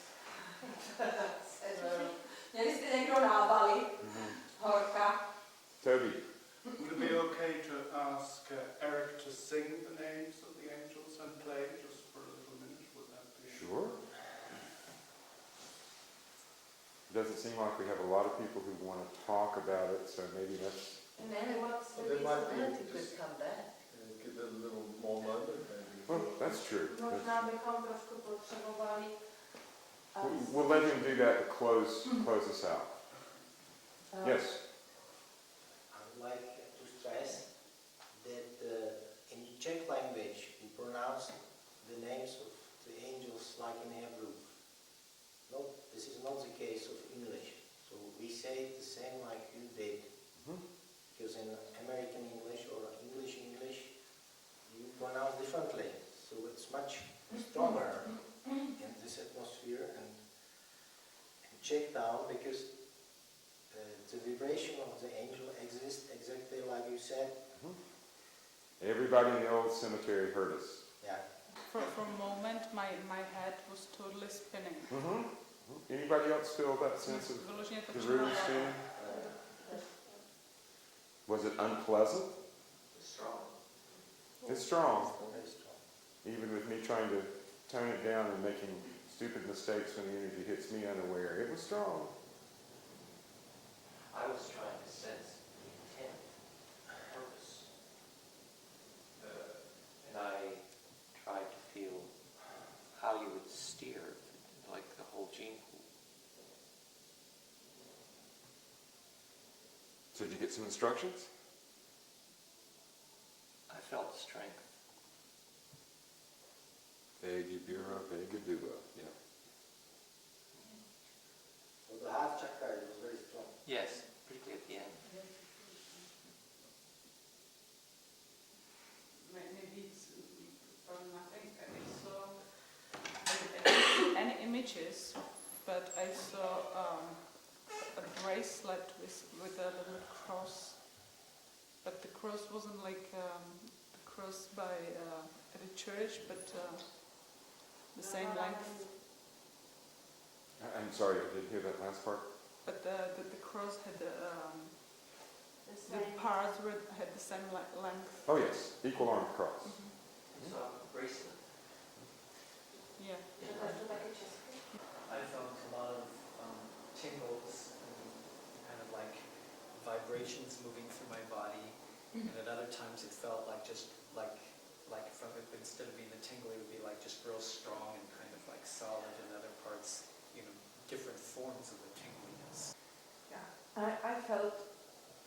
I felt the wings, and it surprised me how heavy they are. It's real. Take some big wings to fly from here to heaven. Did you notice how hot it got in here? Hot. Hot, yeah.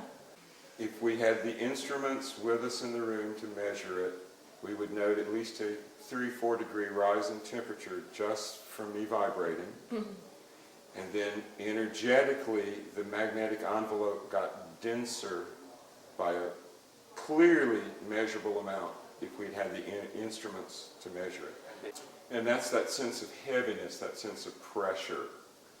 As the magnetic field was literally becoming thicker and denser than the magnetic field of the earth.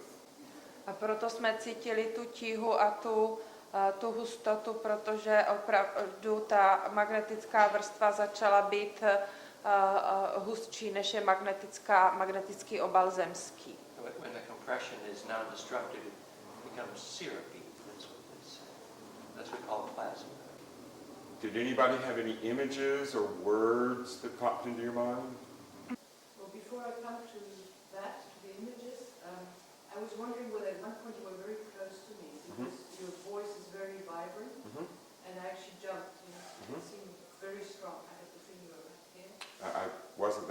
close, but unfortunately you guys, and you two guys right there, and Roger and Victoria, fortunately there's nobody to the north, you were getting direct on blast of what I was doing. I should, again, my fault, I should have told you to make a space. In other words, they just got the kind of edge on blow by, but you and Cheryl and I got you pretty well head on, and that you can feel it.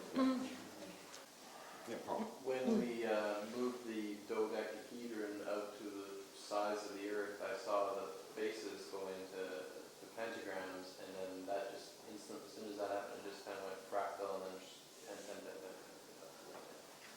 10, 10. Down to everybody's DNA on the planet. The heat and pressure, we have a joke in our magical group, which is, if you're not sweating, you're not doing it right. And sweat is the nectar of the gods. And a famous saying of Rabbi Lowe's is, when you vibrate the name of God, you have a burning cinder on your tongue. You have an amber of fire on your tongue. I heard the words macromind director. Macromind director, like the boss of? The switch gear that tells the energy where to go. Yeah. The switch. Mm-hmm. And you had some words or images? I'm sorry, I forgot your name. I can barely remember anything right at the moment. You said, before I talk about words and images, I scared you when I went. Right at the end, when you said you should think of a place in the world that was negative, the most negative thing that I could think of, and I think quite life-destroying in the world, is the barbed wire in the Gaza Strip. And I thought, why do I have to think of a horrible thing like that? Because you have the light. You have the power to make it good. And then you said, you let it flood with light or something like that. And so I let it flood with light, and it disappeared like a nice little spiral. But it was really a pretty horrible barbed wire, with these razor blades. Okay, we've come down a little bit. Is anybody feeling nauseous, or they have a headache? Or like you can't get back in your body? Nebo máte někdo pocit na ztracení? No, I just want to say that, for example, that I didn't hear at all. I mean, I understand English, but I didn't hear at all that you said so. So probably I must have been so.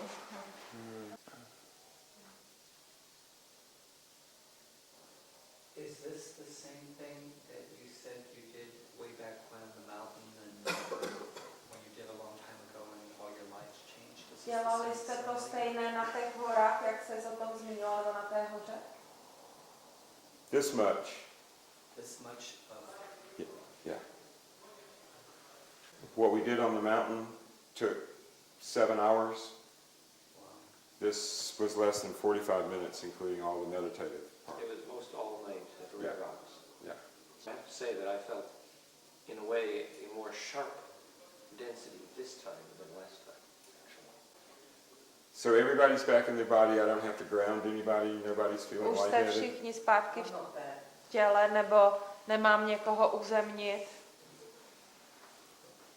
Universal grounding technique. Univerzální. Anybody gets too much energy, right hand, crown of the head, Pravou rukou left hand, small of the back. Na levé ruce přitlačit. Synchronize your breathing and feel that you're sending energy here, guiding energy with here, and that the person's energy is going all the way down their spine, all the way down their feet, into the ground, all the way through the floors below us.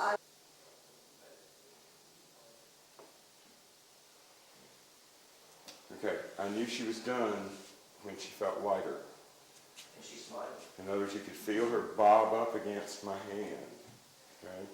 Že cítil tlak proti té své ruce, věděl, když se Keep vrátila breathing and zpátky. out the bottom of the feet. Má dýchat. Is everybody else okay? Všichni ostatní I don't need to stick anybody else's car back in their body. I'm not sure. It'd be safe and sorry. That's right. We don't want anybody driving out of their body. Nechci nikoho vyhnat z z jeho těla. You just take deep breaths and all.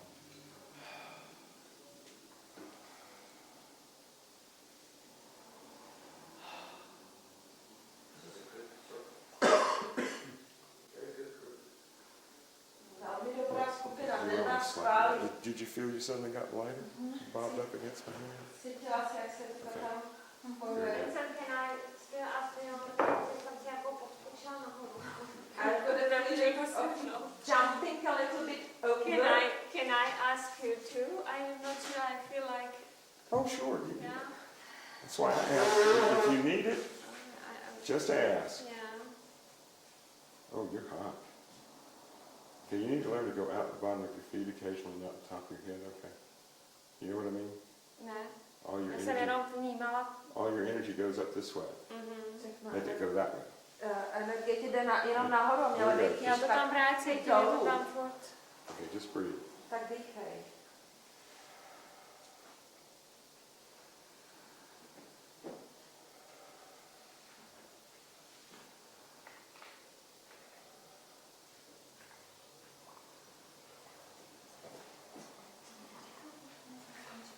Okay, let go of all that sadness now. You don't need to carry that around.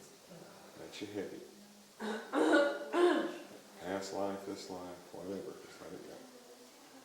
A ty mě řekl, já jsem ještě furt byla jinde, teďka jak se skončil, nepamatuji. No vždycky jenom říká, jako pokračuj v Okay, let's dýchání. move on. Do you feel how you got lighter? Okay, now keep breathing. I'm going to help stick you in the ground. Okay, okay. I felt them all the time concentrating on my heart, and I had states of big excitement and then big peace, but now my heart is terribly beating and I can't calm down.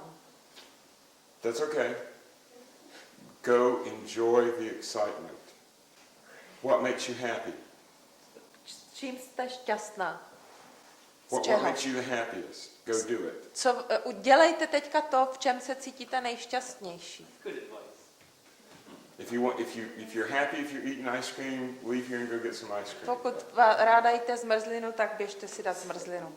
If you feel like singing or dancing or spinning around the middle of the room and that makes you happy, go do it. Když chcete zpívat nebo tancovat nebo se tady roztočit, tak to dělejte. If you're feeling that little bit of an adrenaline flutter, Když cítíte takový jako zvýšený just adrenalin, enjoy it. tak si to užijte. It's what the waitress at McDonald's mean when she says, enjoy your hamburger. Exactly. Radiate the resulting charge. You just had an energetic happy meal. So we have a very nonverbal group. No one got any messages or images? Nikdo neměl žádný vzkazy nebo obrazy. Já jsem si to chtěla užít původně jenom. So first I wanted to keep it for myself, and I'm also not sure if I can dare to say things like that, but when you were singing, I felt me personally being the voice. And I startled, is it possible I can't dare being the voice? Yes, you can. Ale jo, můžeš. You have to. A musíš. You can't keep it to yourself. Nemůžeš si to nechat pro sebe. This is an example of what Dan means by only shareable survives death. And the fact that you felt like you were vibrating along with me when I did the key, that's just like plucking a string and having another string vibrate. Your soul was resonating to that frequency. That's a blessing. So don't try to pretend it wasn't real, it didn't happen, I don't know what that was, I can't handle it, I can't describe it. It's yours. We designed a line of the special audio headphones with the phase conjugate electric resin, just like the alchemy. And when you play those headphones, several singers says, it always feels like I myself is singing, even though I'm only listening. I have a question for Vincent. Yes? What would be the difference if we did this with a very large number of people, like global internet kind of thing? The internet does not allow you to experience the direct energy field that I was generating. That's why you have to be in physical contact to be initiated. You have to have the energetic resonance demonstrated for you before you can recreate it yourself. So I wasn't attempting to initiate you. We just brought the angels in, and if they feel like you're ready, are you going to argue with the angels? Já jsem se vás nesnažil zasvěcovat, já jenom jsem přivolal ty anděly a když máte pocit, že jste připraveni, to se chcete hádat s anděli? Do you think when you did the call in the angels the first time, then you went around and called in the angels again, but in a different way? Oh yes, very clever. You caught that. There are a slightly different pattern when you link